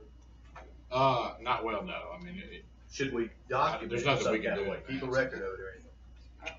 Yes. We should. Well, I'm not sure I understand. So you're hearing things that someone might be hurt, but they haven't reported an injury to you? Either that or they're having difficulty. They have a chronic condition. Yeah. Chronic conditions. I had one person, he said, and he showed me, the guy showed me, he said, listen to this. And he would bend down and his knees sounded like Velcro every time it did. It was terrible. And we get that a lot with, like, I have had claims where the employer says, well, my foreman said that his knee was hurting him 3 months ago. Yeah. My foreman said that he had to take off work for 4 days because his knee was hurting him. And I definitely think that needs to be taken into consideration when investigating the claim. I mean, would you document that? Or? Well, if you document it, you could have notice in court. So it's the employee's responsibility to report a work injury to you. So you have to be careful there. What if you want to send your employees to the doctor and they deny to do it? Can I have them fill out paperwork saying they deny it? I'm sorry? If I have an employee that I've told them, okay, I've been told that you've been injured or something like that, and I need to know if you're going to go to the doctor, you're going to tell me what happened, what's going on, and they say, no, I don't need to go. Well, then they're refusing And I'll treatment. have them fill out, in their own writing saying, hey, this is what happened, but I'm refusing to give medical. Or you could even give them a panel, and if they refuse to sign the panel, you've got that in your file too. On the same line as that, when, if ever, would you recommend selling an minor injury outside of workers' comp? Well, I'm not sure I Never. understand your question. Like, I'm answering that as a never. You go to the doctor. You say, like, settle it. Well, not settle it, settle it internally. Small company, whatever, handles the medical bills. If someone smashes the problem is, what you want, the reason that your company pays a work comp premium is so that we can be the sole remedy. And if you try to act outside of the work comp act and you don't allow us, you don't report it to us, and therefore make it where it's confined to work comp, now you've taken it outside where you don't have all these limitations and protections and this nice little work comp law that gives you a pretty predictable outcome, and you're in the world of tort.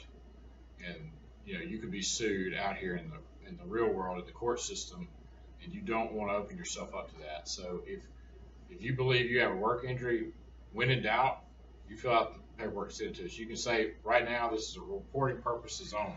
I just want to make you aware of it. We don't think there's anything to come of this. Or we think this is only going to be a medical deal, and we're going to pay for the bills right now.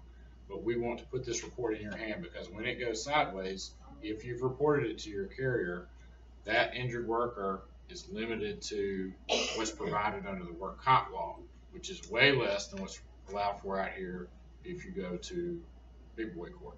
So you don't want that to happen. You mentioned the employer paying the bills for the time frame. Sure, you can do There's that. some potential problems there. There's a fee schedule for comp claims, and if you're paying and it doesn't match that fee schedule, the state can have an issue with that, can they? They can, under workers' compensation law, the fee schedule is what you have to go by. So you want to make sure that you've got your ducks in a row. In Mississippi, what we've done, and I don't see why you couldn't do it up here, is if we have an employer that says, I'm gonna file a reporting purposes only claim because we think he's just gonna go to the doctor a few times and we wanna pay for it out of pocket, what we do is have the bill comes to us, we go ahead and provide the information, the bill comes to us, we run it through our bill review system, which we have a bill review system in-house. We adjudicate the bill through our bill review system, we send a copy of that bill with the EOB to the employer, and they send that in with a check. So it doesn't ever hit the claim, but 99.9% of the time, if a medical provider who's just processing gets an EOB and a check, it's done. They're not gonna go, oh, wait a minute, this check came from the employer, not the carrier. They don't care. You know, their bill got paid. So your carrier probably will do that for you. I don't know. I mean, we would. You know, we would run it through our bill review system for you. No, RPO claim, when you send us in an RPO claim, reporting purposes only, we send it to a reporting purposes only file. It's like a queue. No claim is ever set up. So you don't have an incident on your report. There's no reserve set up, but you have reported it, right, which is the requirement to limit it to what comp benefits. And then when and if that thing develops, you can always call us and say, oh, you know, guy's missing work now, or guys had surgery ordered, or guys gone and gotten a lawyer. I want you guys to actively step back in at this point. We're still have proper reporting, and we're limiting it to the course and scope of work comp instead of you letting it get outside of comp, saying, well, we didn't file work comp injuries, so, you know, I mean, believe me, a plaintiff lawyer would love for you to not file his work comp. That would be wonderful for them. But you always want to, if you're going to settle a case or pay benefits or whatever, you still want your carrier involved in it. But you can do an RPO where it doesn't create an incident or a claim, but you still want them to have a report in their hand. But it's just, yeah, it's good to have that report so that if something does happen, we already have it in hand. And they can give you some advice. If you're about to do something they don't think is a good idea, you know, I mean, I have constant dialogue with our attorneys, and I've been doing this for a long time. So if you call me and I think what you're doing is not a good idea, I'm gonna tell you, it's my job to protect you and say, I understand what you're trying to get at, but it may not work out the way you think it would. Here's why. Because, you know, you guys are in, you know, construction or masonry or whatever you do, and you're experts in that field. The reason you pay that big work comp premium is to let somebody else be, you know, the insurance expert or the legal expert. So I wouldn't delve outside of what you do too far, because that can get you in trouble. Mark Twain said, a person who is his own attorney has a fool for a client.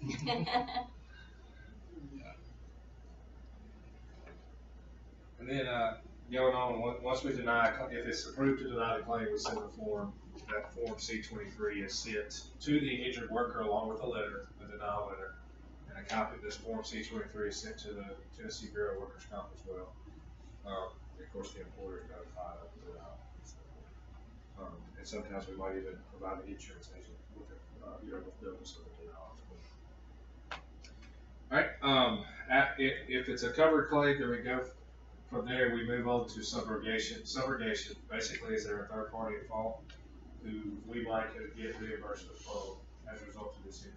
You know, was my employee out there minding his own business working, and guys above him were throwing bricks off a scaffolding and hit my guy in the head. You know, it's just third party responsible. And is there an avenue to go after that person, that individual, for reimbursement of money? I mean, we typically send them a letter saying we have subrogation rights and we intend to recover 100% of our payments. Now, in bigger claims, you know, there'll come a time where there's like a third party lawsuit filed and we're involved.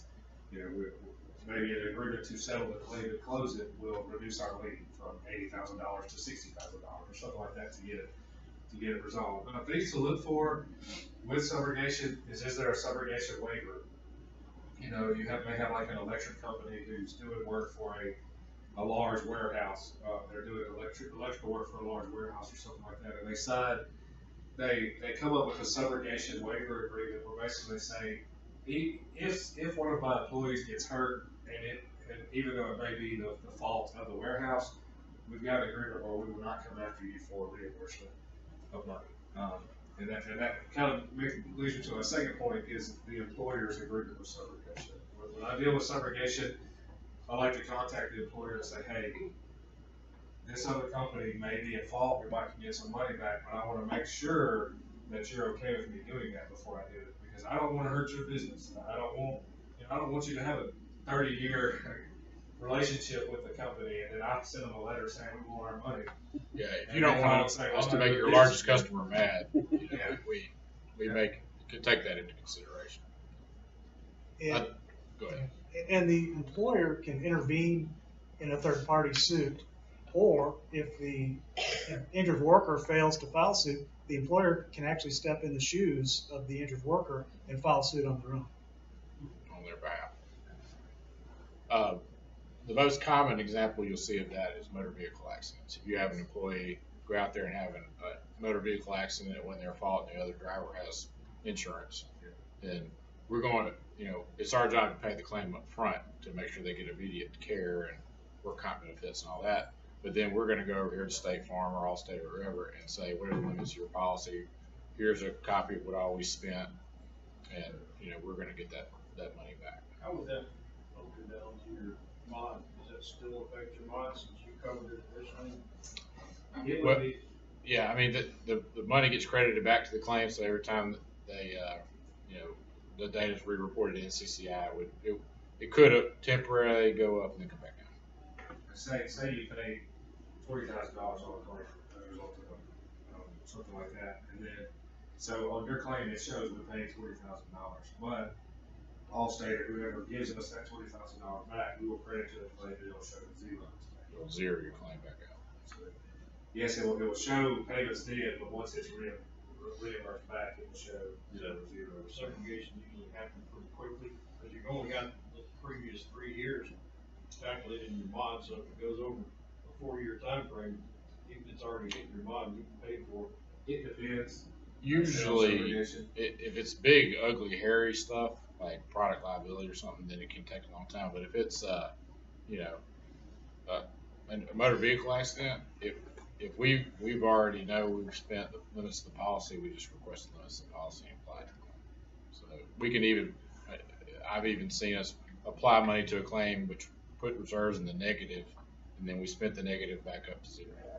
So it depends. If it's a hard to prove case where we're just piggybacking along because the claimant went and got a lawyer and the lawyer's filing a lawsuit against the manufacturer of a machine or something like that, then yeah, that could take a long time. And the reason that has to go against the claim and go against your moderator, because there's no guarantee of success in that could be a jury thing. So it still could end up being that they find there was no third-party liability in there. In that case, then it should have been covered under the work comp claim and should have affected your moderator. I'll say this, Vince, but if you have explained all of that also to your carrier, to your independent insurance agent, they in turn will relay that message to an underwriter. So even though your mod is up high, those type of explanations help an underwriter on our side make real good judgment of. We may choose to give you a credit because we understand Although your mod that this is a temporary bump in the deal. So it is taken into consideration. Earlier you were saying that, if I understood right, you have an employee that you think has a minor injury, so you send him to the minor med, which you're thinking, I'll just pay for it. Saying you shouldn't just pay for it, you should do an RPO and then collect the bills, and then at that time figure out what to do with it. I know there's instances where, of course, as a claims adjuster, I would say you need to report every claim to us as soon as possible, whether RPO or what. But if it's reported as RPO, and then but you guys are going to take care of the med, because I know you have a lot of people just got to more time. We'll say right there. Yeah, you can. As long as it's reported RPO. No problem. Yeah, RPO. RPO never shows up. It's not Just pay it, it's not a big amount. It's really just a piece of paper we put into an electronic file that no one ever sees unless they need to. That way if it turns into something greater, we have it. we already have a record of it. Down the road, if it gets worse, you've done what you were supposed to do and that you let us know. And therefore, you're still protected under the sole remedy of the Work Comp Act. That's fairly common. Yeah, we have it happen all the time. We have a lot of employers that pay most of their medical bills when they know that this was Man, I had a guy on a job site using a razor knife, and he ran across the handcuff's hand. He ran to NBA. He got some, antibiotics, and they glued it back together. It's going to be a $200 bill, and when I get it, I'm just going to pay it. Okay, I still say that you file that RPO, put it over here, because then if an infection develops up under that glue and it abscesses into the hand and they end up cutting his hand off, and you have a prosthetic hand that costs $100,000, we pay for it. You know what I mean? Yeah, there's no penalty with filing an RTO. And sometimes we don't penalize the employer at all. you may describe an injury to us and say, we want to report this as an RPO, here's the deal, and we may say, that's not a good idea. This is probably going to be worse than you think it is. Let us go ahead and open this claim. Or we may look at it and say, you may want to investigate that. The guy's name pops up on your screen. This guy's had 47 work comp claims. Let's go ahead and open the claim. Something that looks like a minor injury, next thing you know, they said, minor med system for the emergency room. Yeah, Right. This guy has settled 50 claims with Corey Trotz as his attorney. Let's go ahead, then okay, That's why it's good for us to just know about it, because we can then give you some advice. Because, I mean, most of those claims were just horror story claims started off as, well, he tweaked his back, we sent it to the doctor, he was fine. Well, the next thing you know, we get it reported with a spinal cord stimulator has been implanted, and it's just like, whoa. But, or the guy's back is so used to walk like this. But yeah, those RPOs are. Or the guy could say, hey, I'm just going to go see my doctor, Dr. X, and we know that, that doctor's a notorious opioid prescriber. This guy is going after opioids. You need to let us intervene here. We'll get him away with that doctor. So there's, but we do have all the time RPOs where employers pay the bills and we never end up overclaiming. It's no problem. You know your employees better than I do. You know the guy's a good idea with or not, but you definitely don't want to ever allow a attorney to think that you intentionally didn't report a claim that you knew about. That could be a problem for you. And when you report those queries, all you have to do is at the top, just write RPO. We'll probably still call you to confirm that, but I mean, that helps us out. Because that could have meant you were really pissed off. If I could go back to something you mentioned, what you mentioned, when you call, that's the time to tell you things over the phone you didn't want to put in writing. Right. If it ever went to court, you don't have any privilege there. There's no attorney-client privilege. That it would be in his notes if it would come out in court, would it not? Well, I don't know if that would necessarily be discoverable. There could be some privilege there. That's before the claim's even set up. Yeah, we typically don't see claims adjusters in court. Our work product is our work product, so we don't have to hand it over unless it's literally been ordered to be handed over. And if you tell him something that you didn't want to put in writing, he's probably not going to put it in writing either. It's just knowledge that we need it inside of our heads. It's a conversation between you and I. And if they don't know that you two ever had that conversation, how can they ask a question about it? That initial conversation is kind of to help us know what do we fix the law. This person, just sharing information to let us know, are we walking into a questionable claim, or are we walking into, just a. We have periodically. I've had. We have attorneys that we use for comp defense, and then we have attorneys that we would use as our corporate attorneys, and attorneys that we would use if we were sued for bad faith. And I occasionally have our bad faith attorneys come over and just scan through files and look for things that he's like, do you see anything in here that is being documented improperly, or we shouldn't document or shouldn't say? Especially now that the whole world it's all email now, and so you're putting that, you're having a lot more typing than you are conversations, and we train our adjusters constantly. If you would not want someone to read this on the cover of the newspaper, do not put it in your email, because once you put it in there, it's permanently saved in our system. We legally can't ever get rid of it, and if it's a subpoena file, we have to give it over. We can't hide it. It's never going to be hidden from the world. So I quite often see emails come in from an adjuster where I go over to their desk and I pat it back and I say, you need to leave your personal opinions out of these emails. I've seen those come out in the positions and one thing. So you about your supervisor? Huh? You want to hear a quick funny story about when I was a trainee and didn't know what I was doing? So the person who trained me sent me an email that said, you need to be sure you're putting CYA notes in the file regarding this issue. I didn't know. I knew what she meant for me to do, but I didn't know what CYA meant. So I was titling my notes CYA notes. And she saw it. She came over. She was like, "That means cover your ass. Don't put that in the notes." Oh, okay. I get it. I got it. What an idiot. Any questions on subrogation or anything like that? All right. Next, after we cover subrogation, we go into medication. And we'll ask them, in my initial interview with the employee, I'll say, have you ever prescribed any medication? Have you had to pay for any medication yourself? Because if so, we could reimburse you for that. And what we do with our medications here at Amfed is we have a pharmacy benefit manager that we send every 5 weeks. What we do is if you have a compensable claim, we automatically send it to that manager. And what they do is they will mail the injured worker a pharmacy card.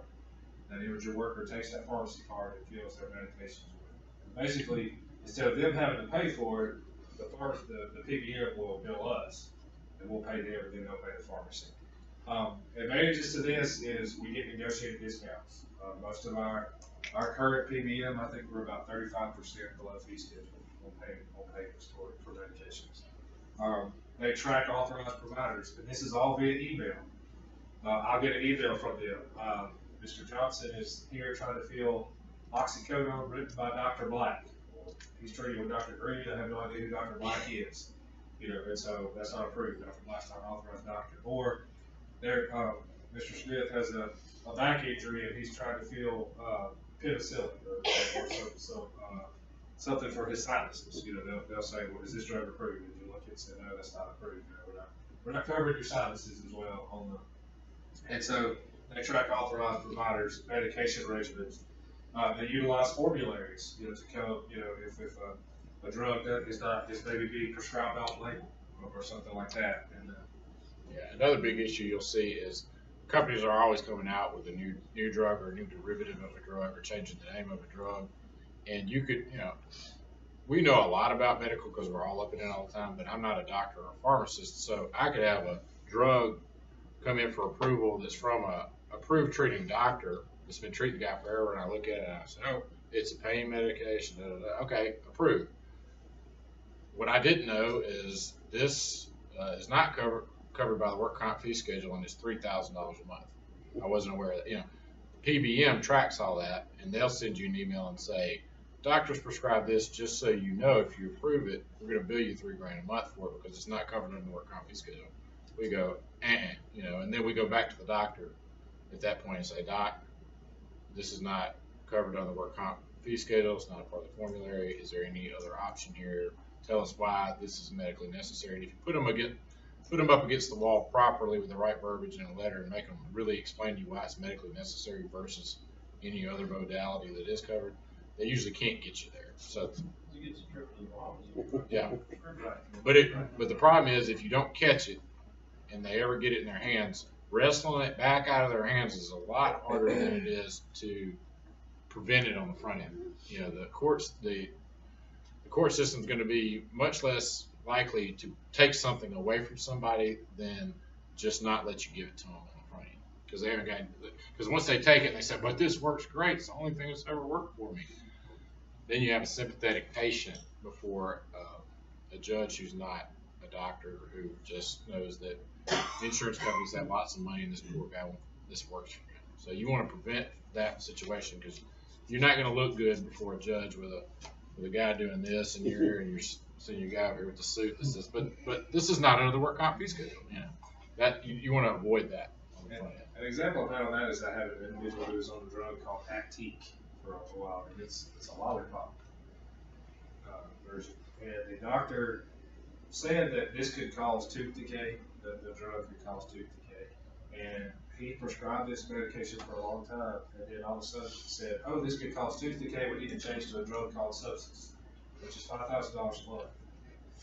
And through having this in place, we were able to avoid that because the guy showed no signs of tooth decay or anything at all. He was just trying to get it straight to the Bahamas. But in that situation. And of course, the biggest thing with it, another thing is it's just easy on the injured worker.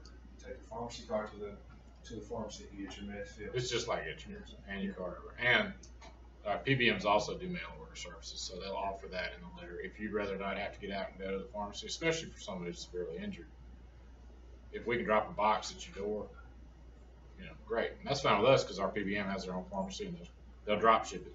Anything but the opioids, which you can't leave on. That's board. And then it decreases delays. If there's a question about a drug, they'll email us. Is this approved? Yes, it's approved. Okay. We got it. And then next thing after that is we look at their wages and their salary.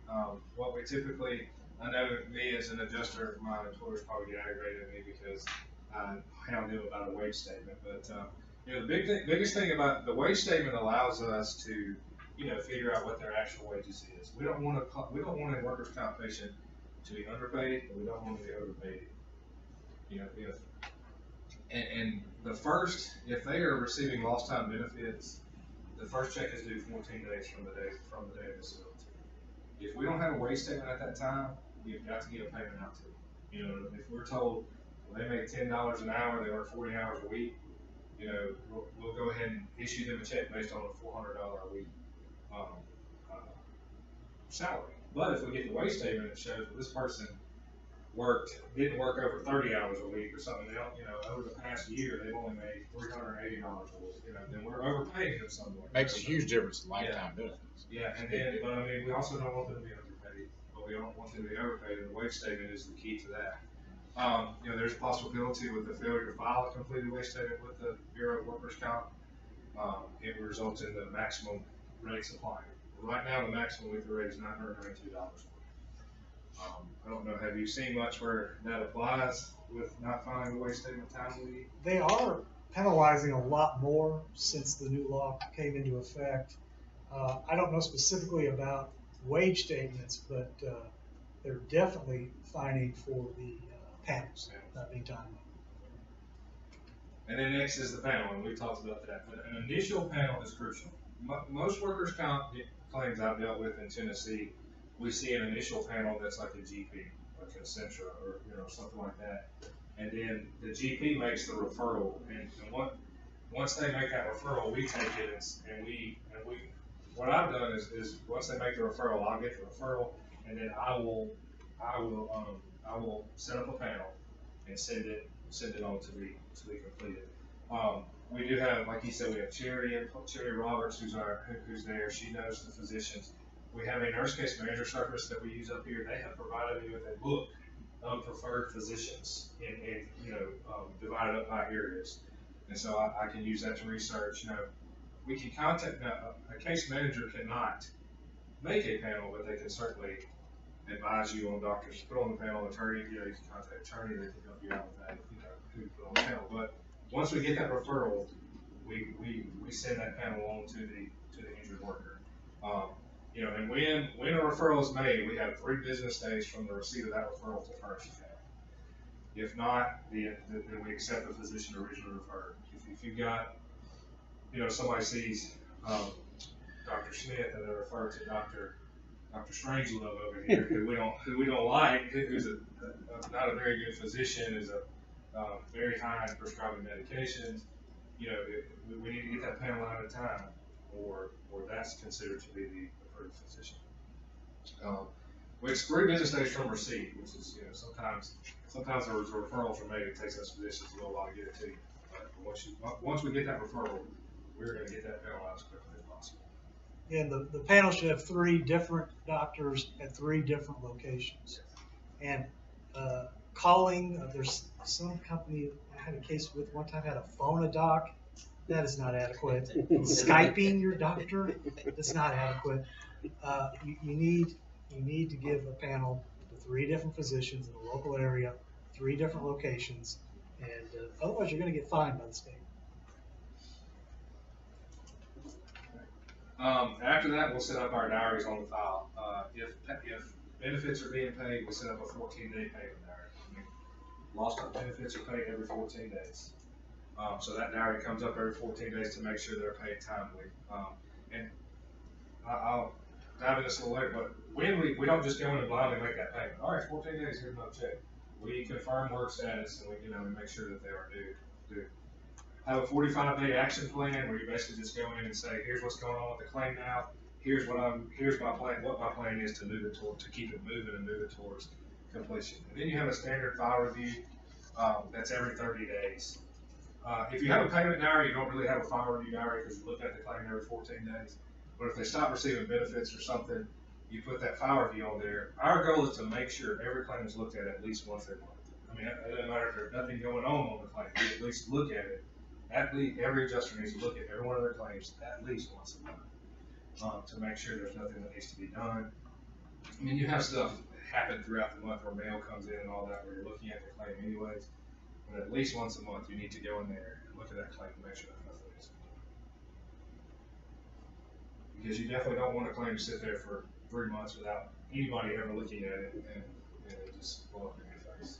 That requirement for them, that's really good. Auditors really like that too. When we have an auditor come in from an excess carrier or a regulator, they can figure out what's going on in the claim by just hitting those notes. And that's good. They really like to see that. Then the final thing we take a look at to get this claim settled, what's set up and bundled up in a nice package is reserves. When we set reserves on the file, thinking how much this claim is going to cost. We do that based upon experience, where you have some things like if it, some things that like if it's a hip replacement or a knee replacement, you're automatically going to put up $50,000, just stuff like that. But this is set up based upon our experience, and if we have reserves that are over $100,000, we have a supervisor staffing where myself and James and a couple other supervisors and the adjuster who's handling that claim will come in and staff the reserves. And our clinical director. And our clinical director will say, this looks good, this is really high, or maybe it may be a little low. And we set those initial reserves within 14 days of receipt of the claim. And I like a general rule of thumb is I try to get reserves set the week I receive the claim. And if I can't, I'm going to enter a note that says why I can't enter a reserve. Just need a little more investigation or something like that. Reserves are monitored at each 90 and 45-day review. As a supervisor, we take a look at reserves, and then we also update reserves as needed. If somebody, just you didn't foresee surgery coming in the future, but surgery gets recommended, we need to update reserves. You don't need to wait until your reserves run out to update reserves. Then you want to have it. How do you as the employer, you can ask the adjuster what is the reserves on this claim, or is that something that? At Amfed, we take it a step further. We give you portal access where you can pull up your claims and see everything we can see. You can see reserves, reserve transactions. You can see our notes. You can read what's going on the claim, and you don't even have to call us to do that. We'll give you a portal. We'll give you authority. As long as you're a person at the employer that has a right to have access, and we don't give you access over into the imaging system usually because you don't want to get into a weird HIPAA situation. But you can tell what's going on by looking at reserves, reserve transactions, and notes. And that will, if you have a question, then that'll just get you to pick up the phone and call us. And reserves is the money that the insurance company is setting aside to help this employee get better, pay medical bills, and come back to work. This is our estimate of what the cradle to grave cost of the claim will be. It's very important from our perspective to be accurate on that because that's how we determine, our loss picks, our loss ratios, our actuaries, everything that we have to do as an insurance company to exist, and how much surplus we have to set aside, and all the information. We're regulated by the Department of Insurance, so we have to be very accurate in that, because if we're not, it will get noticed. We're rated by a rating bureau, the AM Best Rating Bureau. We're an A-rated insurance company. Well, if we're not accurate and it's all data driven, they can look at the data. If we don't show that we've been accurate over time in our reserving, they don't have very good faith that we know how to adequately fund our company, and we're not going to be an A-rated company. So by getting an A rating from AM Best, they're saying these are people who know how to underwrite. They know how to handle claims. They know how to properly reserve claims. They know how to properly level off their volatility by getting the proper excess coverage. We're rated to do it. These guys, they do it and they do it well and they do it right. It's very hard to achieve an A rating. We're the only Mississippi domicile company in existence that has an A rating. So it's a big deal. But reserving is a big deal for us as an insurance company. And it's a big deal for you too, because if we're over reserving the claim, then your mod rating is going to go too high and you get charged too much premium. If we're under reserving the claim, it's going to show up eventually. And you don't want to be surprised down the road by us popping a reserve on you down the road that you can see coming. So accurate reserves are very important. It's very important that you know the truth as soon as possible. Yeah, we try our hardest to set reserves, to do our bit. This is what this claim is going to cost. So, stuff happens where it increases the cost of a claim. You just can't help it. But we try our hardest to get that right, and to not have, we do not like stair-stepping reserve. We don't want to every 6 months we're up and we want to try and get it to the level it needs to be. We try at the first attempt, but sometimes that may not occur. We try our hardest to get it accurate. If you've got a claim that is, well, this guy on his 4th day of work passed out on the job site, said heat stroke, it was only 89 degrees. He was not taking his blood pressure medicine. He was not taking another medication he had, but he was on drugs and such. But the hospital lost the drug screen. Now, we know these facts. They lost the actual screen. They know what they said. They were still put us, well, the guy almost died. He was a big guy, and all these things, beer the night before, all his buddies were very clear a little bit about him, but he almost died. He is still alive, not functioning real good, but they put a $400 reserve on us, yet we know he had drugs in the system. We know he was not doing his other medication, his blood pressure medication. And so we, I don't understand. You said $400? I think $400,000. Oh, yeah, that makes sense. I'm sorry. I was like, wow, that's wrong. 400,000. And they didn't see how did the family did not.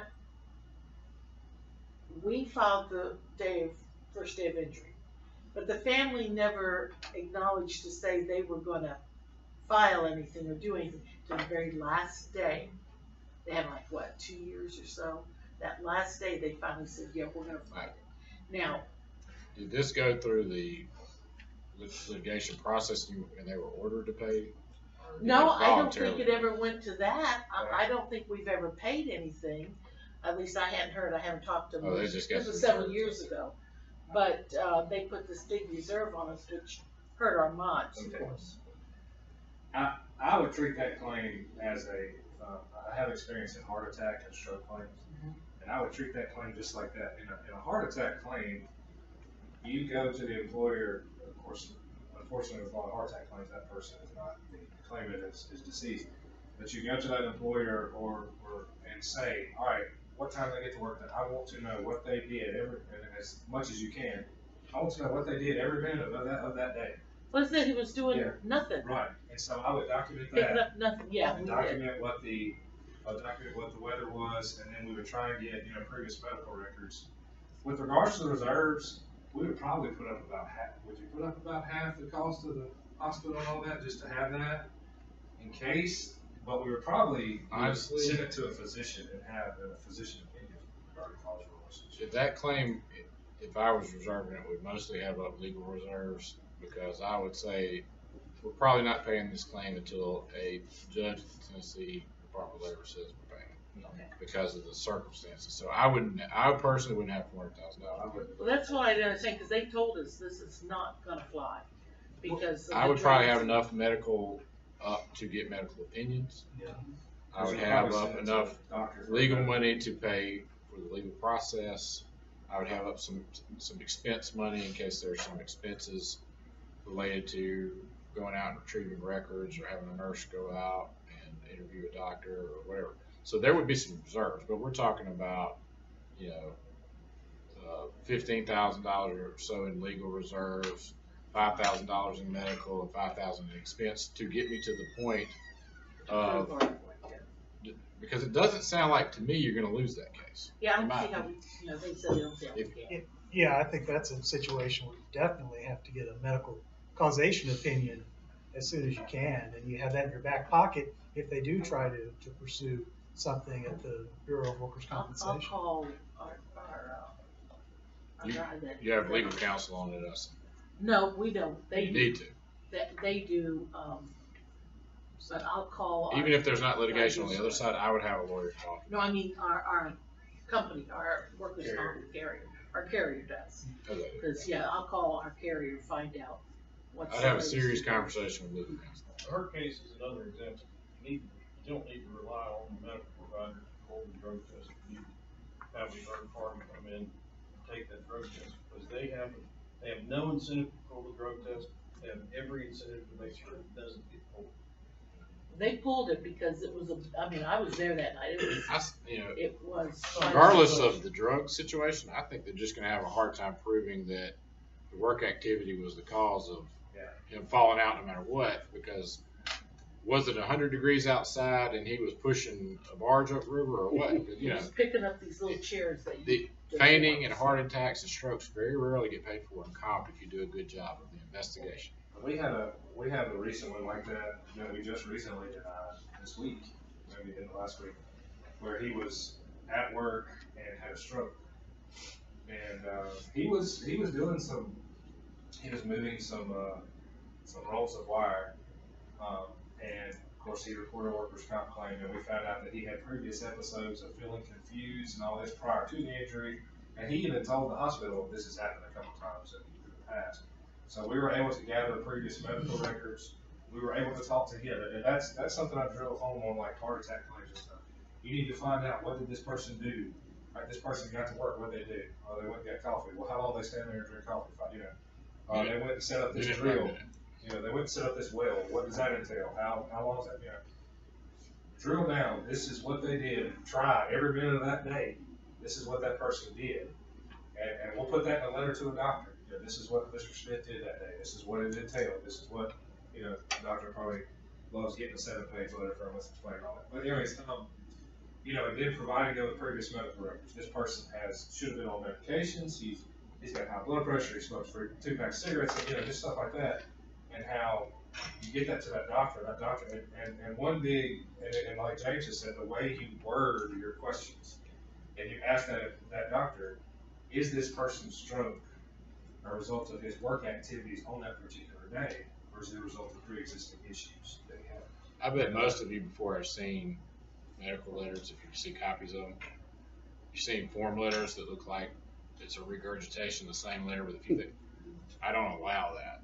There's no such thing as a form letter in Amfed. I want you to write every letter from scratch individually based on the individual case. If you see form letters, you chew your adjuster out. So you disregard these form letters and start writing letters that pertain to the particular human being that was injured in the particular set of circumstances and the particular doctor involved, because it needs to be different every single time. It's very specific, or you're not going to get a good answer. That's it. You give it Dr. Wiggle Room, they'll take it. That current claim, the doctor came back and said it's not relevant. We didn't give him any wiggle room either. It was a very well written letter. Brandon said it to me, I was like, send it.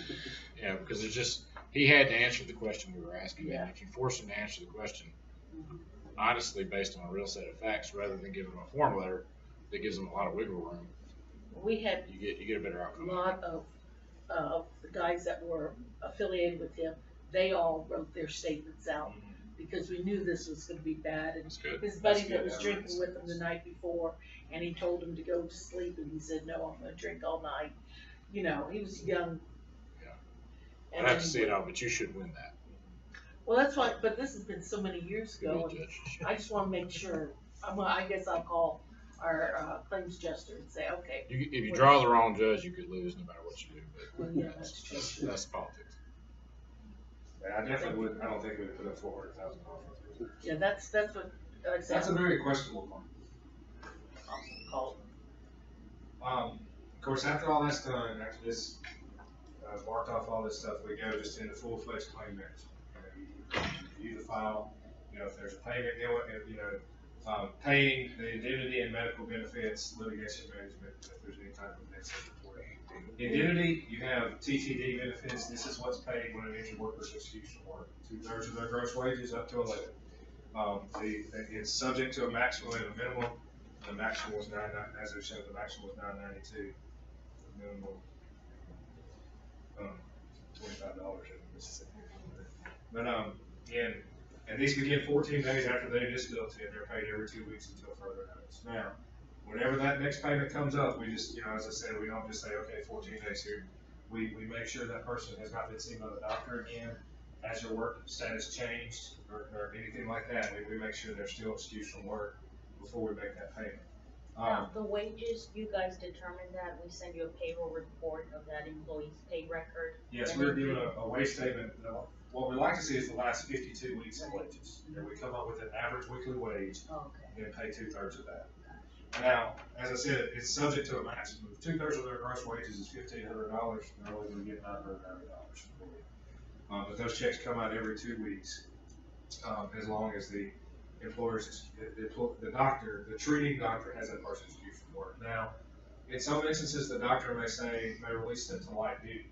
And this is a big thing when we like to communicate with our employers big time on this, is that I know I said on the front end, we say, can you accommodate we ask, can you accommodate light duty?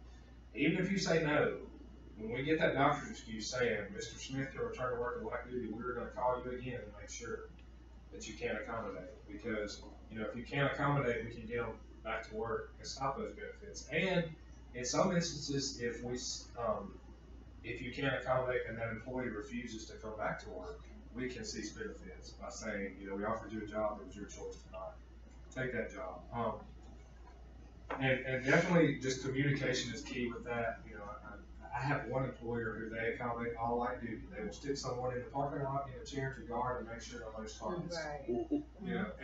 And it's that situation, sometimes that makes that person want to get back to work. I'm tired of sitting in the chair and all this outside. But and I still call them every time. Can you accommodate this? And they're like, I'm calling you. We can accommodate everything. I'm sorry, we're gonna do this. But there we make sure, we make sure on that payments are made. And if you can't accommodate, that's fine. I've had some employers say, well, what if I can't accommodate like that? It's fine, they're not in trouble. We're just going to continue paying them because they're excused from work. You can also bring somebody back to work at an adjusted wage. So if they're making $25 an hour because they're got this job that's really important, and you bring them back as a parking lot attendant, you don't have to pay them $25 an hour. You could pay them $10 an hour. We'll take credit for the difference. We'll call it partial benefits, where we'll pay the difference. So you're helping yourself out some, but you're not paying somebody $25 an hour to sit in a chair. And these TTD benefits are ceased when the injured worker returns to work or if they're placed in MMI by their physician. TPD, you can also bring in a worker back at an adjusted rate. Keep my mouth shut. Yes. TPD benefits are basically like James explained. You can bring someone back, say they were making $400 a week, they're back at light duty, and you bring them back making $300 a week. We would pay them 2/3 of the $100 that they're out. They would still get benefits, but it would be a reduced amount. And those are the same. They're due every 2 weeks. We would confirm. Basically, what we usually do at the end of 2 weeks, we'll contact the employer and say, okay, 2 weeks is up. Can you send me something in writing showing how many hours this person worked the past 2 weeks, so we can come up with the amount that they're due. And then those are ceased when they reach pre-injury pay. Say they come back to work 2 weeks, and you all decide to go ahead and pay what he was getting paid. Then that will stop if he's released for full duty or a good person. And then we have PPD benefits. If an injured worker is placed in MMI by their physician, and then the physician may give them an impairment rate, and it's calculated on a body as a whole basis. So the doctor will say, all right, this person can return to work full duty, but I think he has a 2% disability rating to his body as a whole. And as that result, we say 2% times 450 and come up with they're due 9 weeks of benefits. Now, if they return to work, then and stay at work for those 9 weeks, and that's all they're doing. That's the most they get for PPD. But there are some factors that affect PPD. What they do is these are multipliers towards the disability rate, towards the impairment rating. So if they have not returned to work, you multiply that impairment rating by 1.35. If they don't have a high school GED or a high school education or GED, 1.45. If they're over 40, 1.2, and then 1.3 if unemployment in the county where they're employed is 2 points higher. Not where they live, but where they're employed is 2 points higher than the state average for the year prior. And then when you pay that, all right, so when you come up with that and you pay that, that constitutes a settlement of the lost time portion of the claim. That's what they're doing, and the indemnity portion is done. And it does, what we'll do is we'll send it to our attorney and they'll get court approval of that. We'll talk about that. Right, so under the new law, there's no schedule anymore. You might recall it used to be 200 weeks if you hurt your leg, or a certain number of weeks for your arm or your fingers. We're done with that now. It's all based on this 450 weeks. So it's all going to be a percentage of that 450 weeks. So if the authorized treating physician gives a 1%, you're dealing with 4.5 weeks of benefits, okay? Whatever the date of MMI, take it 4.5 weeks from there, and that's the end of the initial compensation period. If your employee is back at work at the time of that period, making the same amount of money as before or more, then you don't have to pay any additional benefits. If your employee is unable to return back to work after that 4.5 weeks, then he could qualify for these additional benefits, which are multipliers, 1.35, 1.45, 1.2. So that's a summary of how we do the permanent partial disability benefits now and how it's different from the old system where we had the 1.5 to the 6-time multipliers and we dealt with the schedule. Does anybody have any question about the calculation? Or? And I think that return to work is anywhere. That's true. It doesn't have to be just for you. Your company. We use an Excel spreadsheet to make sure we don't miss it. we'll Happy to send anybody a copy. We will calculate that, and if whatever they're due, we will get a check issued, send it to Travis's firm, and they will set up a settlement hearing to approve the indemnity settlement. And this is what they're doing. If they go back off work, if they have enough, say they're putting it in mind, we paid them this impairment rate. If they 2 years down the road have another surgery or taken back off work, they are not paid lost time benefits. They only pay medical because their indemnity has been settled. Any questions? In the claim agent, we also, of course, every workers' comp claim has 2 benefits: indemnity and medical. Those are the 2. I've run into a lot of people who are trying to sell a claim they want pain and suffering. We're like, well, pain and suffering is not part of workers' comp. These are the 2 benefits that are paid. They're calculated on medical and indemnity. We address causal relationship. Is this related to the work injury? You communicate with the medical providers, as James said. We're not sending a form letter. We are writing a letter specific to that injury, specific to that person. And if we need to, we may have to get an IME, which is an independent medical examination. Maybe another doctor or a second opinion, when appropriate. We look at medical necessity. Where James had talked about earlier, we sent those Botox injections for utilization review to make sure it was medically necessary for this person to be getting there, and it was not. And in that situation, we denied those Botox injections. His attorney filed a complaint about it, and we got Travis and them involved and we settled the claim. We got it shut down. But pre-certification utilization review to determine if something is medically necessary. If a doctor comes out and says we want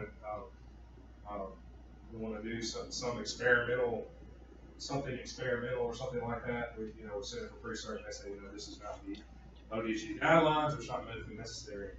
We're not going to be, we're going to, one of those instances we're going to be ordered to pay for this. And then medical cost containment, as James said before, we have an in-house bill review that takes care of our medical bills. And we also have contracts with the pharmacy benefit managers, DMEs, PT. These are companies that help. One of the biggest things with these companies is they do give us a price break. We pay below fee schedule for their services. And also, a lot of times with the diagnostics companies is when the MRI is done, they will send you the report. You know, you don't have to wait 3 weeks for the MRI company to send you the report. You get it. Once that doctor makes his opinion, do y'all have any success in getting that opinion changed if we don't agree with it? In my experience, once a doctor says so, you know, care what you think, that's the way it is. Unfortunately, and the treating doctor carries more weight, I guess. Than the second opinion. It does. The treating doctor is presumed correct on causation and impairment rating. You can always take the deposition of the doctor, but it's tough getting them to come off what they have in their medical records. So if you haven't influenced his decision up to when he makes his decision, you're too late. I have had instances where where a doctor says something's related and we get a second opinion, and that doctor says it's not related, and we get ordered to get a third tie-breaking opinion, you know, and I have instances where that's occurred. But unfortunately, I mean, the treating doctor does carry a little more weight than the second opinion. And in this case, we're both familiar with this certification company. It was a doctor from the panel that Really? So, You occasionally will have success more on the level of a doctor recommends a specific procedure and you get a second opinion and the doctor says, well, I think surgery is necessary, but I think this procedure over here would work better. Yeah. And sometimes the treating physician will say, yeah, I think that'll work. You know, that's good. Which may or may not have saved you any money, but if it's a more successful surgery in the long run, it does. But yes, most doctors do have a serious gout complex. Another in managing the claim is litigation management. You know, some files do require being referred to an attorney to help us out. Two of the major instances are when we have a settlement, or if they want to help, if we need a physician, an attorney's assistant with like subrogation recovery. But like if a third party lawsuit has been filed, it's good for us to have an attorney as well involved with everything. You should never, though, allow your adjuster to abandon a file to a nurse or an attorney. Nurses and attorneys have a very good place in the process, and they're very necessary. But it's still, your claims adjuster should still carry the weight of the claim on his shoulders because you've already paid for that. And anything you do outside of that, more money being spent on your claim. So, if you think your adjuster is abandoning the files to a lawyer or a nurse, you should call them out on that. Another thing we do is excess reporting, which is excess is basically an insurance company's insurance company. Like if we have a claim that costs over a certain amount, like I believe it's $1 million is our current. 500,000. 500,000 is our current level. If it's paid over 500,000 or something like that, or a certain amount, then that insurance company, you know, we file a claim with them and they reimburse us for what's paid over that limit. If you have an excess carrier involved, we have to provide them with reports every 3 to 6 months.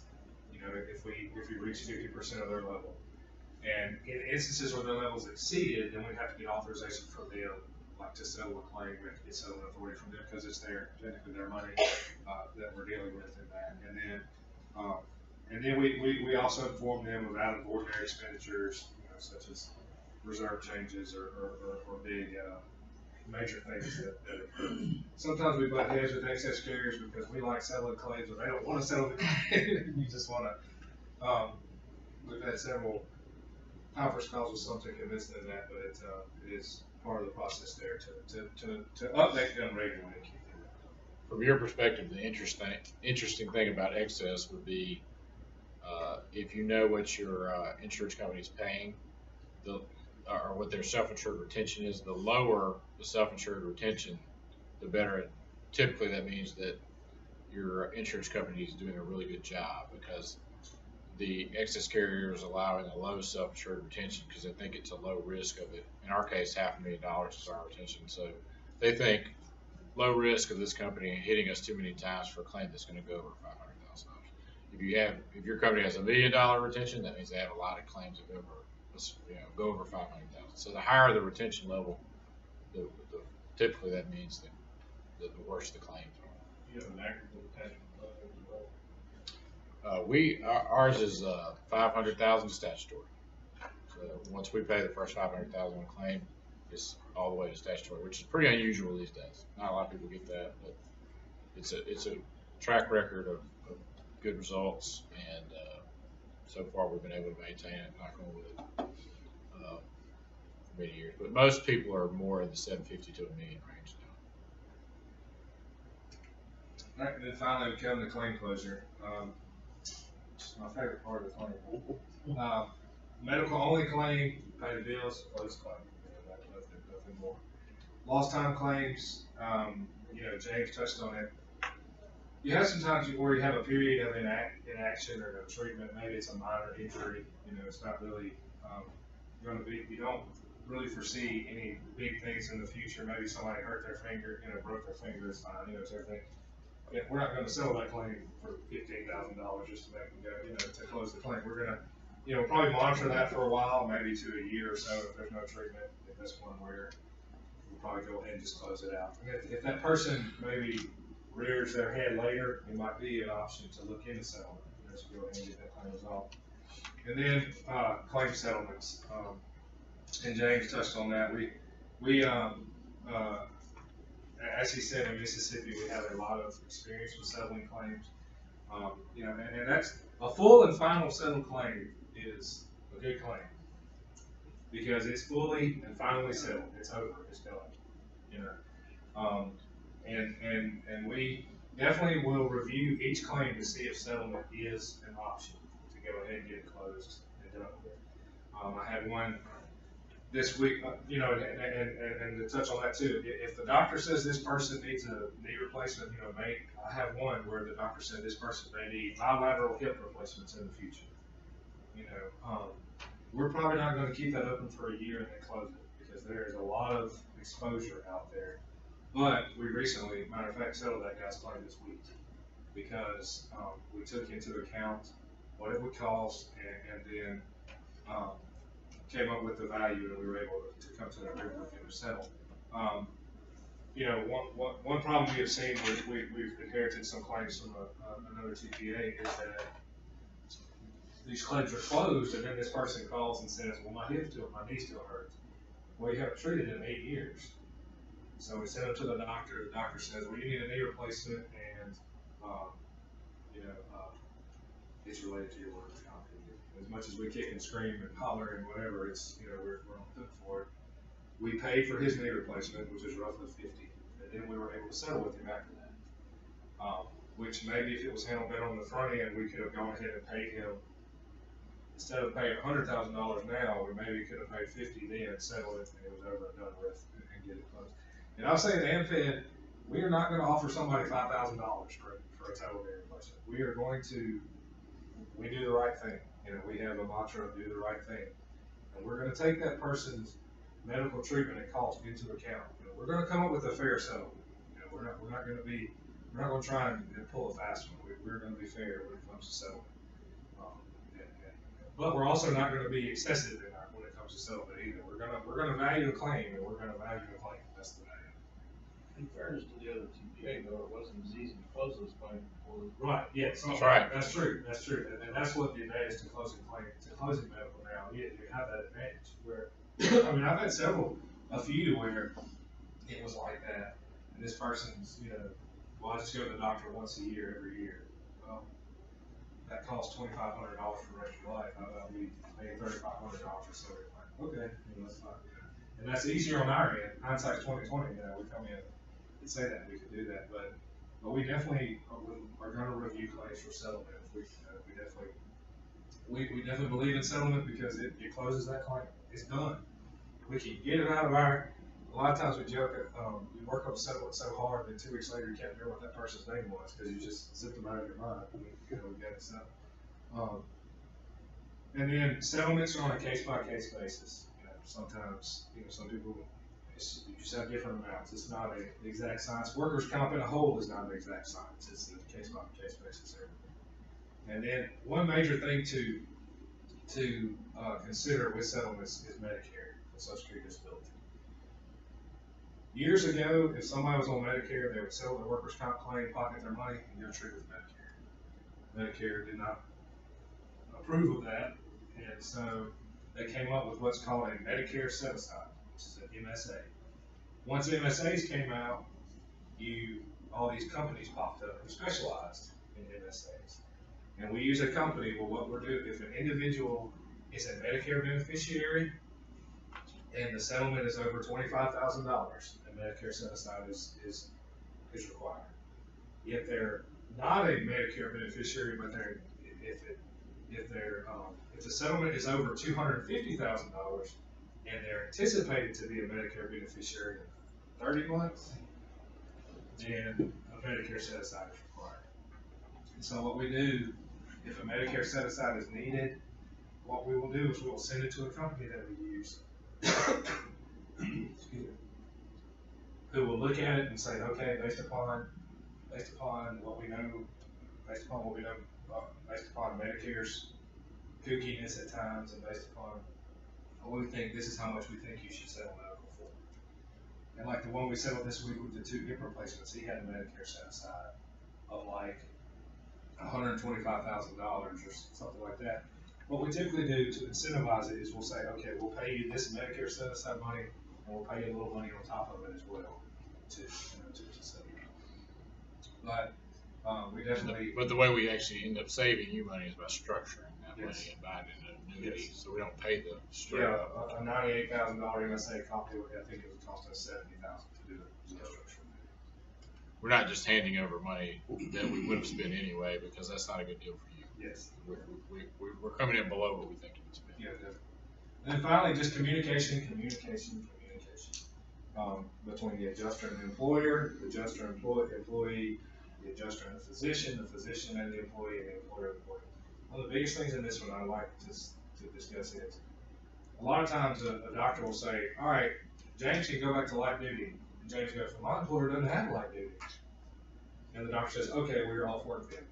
But we see that in the note, and we're like, well, that's not the employee's decision as to whether or not his employer has light duty. And so that's when communication, we can call you and say, hey, the doctor's releasing light duty. Do y'all have light duty? Yeah, we have light duty. All right. We'll tell him to get his butt back to work. Anything else? Any questions that we could address before Michelle talks about kids? Yeah, I know, I appreciate you guys coming, and like I said earlier, I just wanna always take the opportunity, I don't know, are any of you familiar with Kids Chance? Well, James is. We at Amfed, we support Kids Chance. It is actually a national program that sets up scholarships for kids that their parents have been in accident, work injury. Either they've been killed or permanently disabled. I won't spend too much time on this because I know all of you have things to do, but get your organizations involved. Check them out on the website. Like I said, national organization. They're always looking for fundraisers and different companies to be involved to raise money to give to these kids for scholarships. It's a great organization. I'll just leave it at that. Look at Kids Chance online and just be a part of it because it's given lots and lots of kids opportunities to go to college that they would not have had because they've had a parent that's been deceased or is no longer working. So again, we thank you for coming. Amfed is dedicated to the ABC and we're here. If any of you have any questions, I have some cards up here. James said he's available. I know that a lot of you have other carriers that carry your workers' comp insurance. We would love to at some point have an opportunity to look at your insurance. We you would go through an independent insurance agent in order to get to our products. So if you have any questions, just give us a call and thank you for coming. Appreciate it. Thank you. Good job.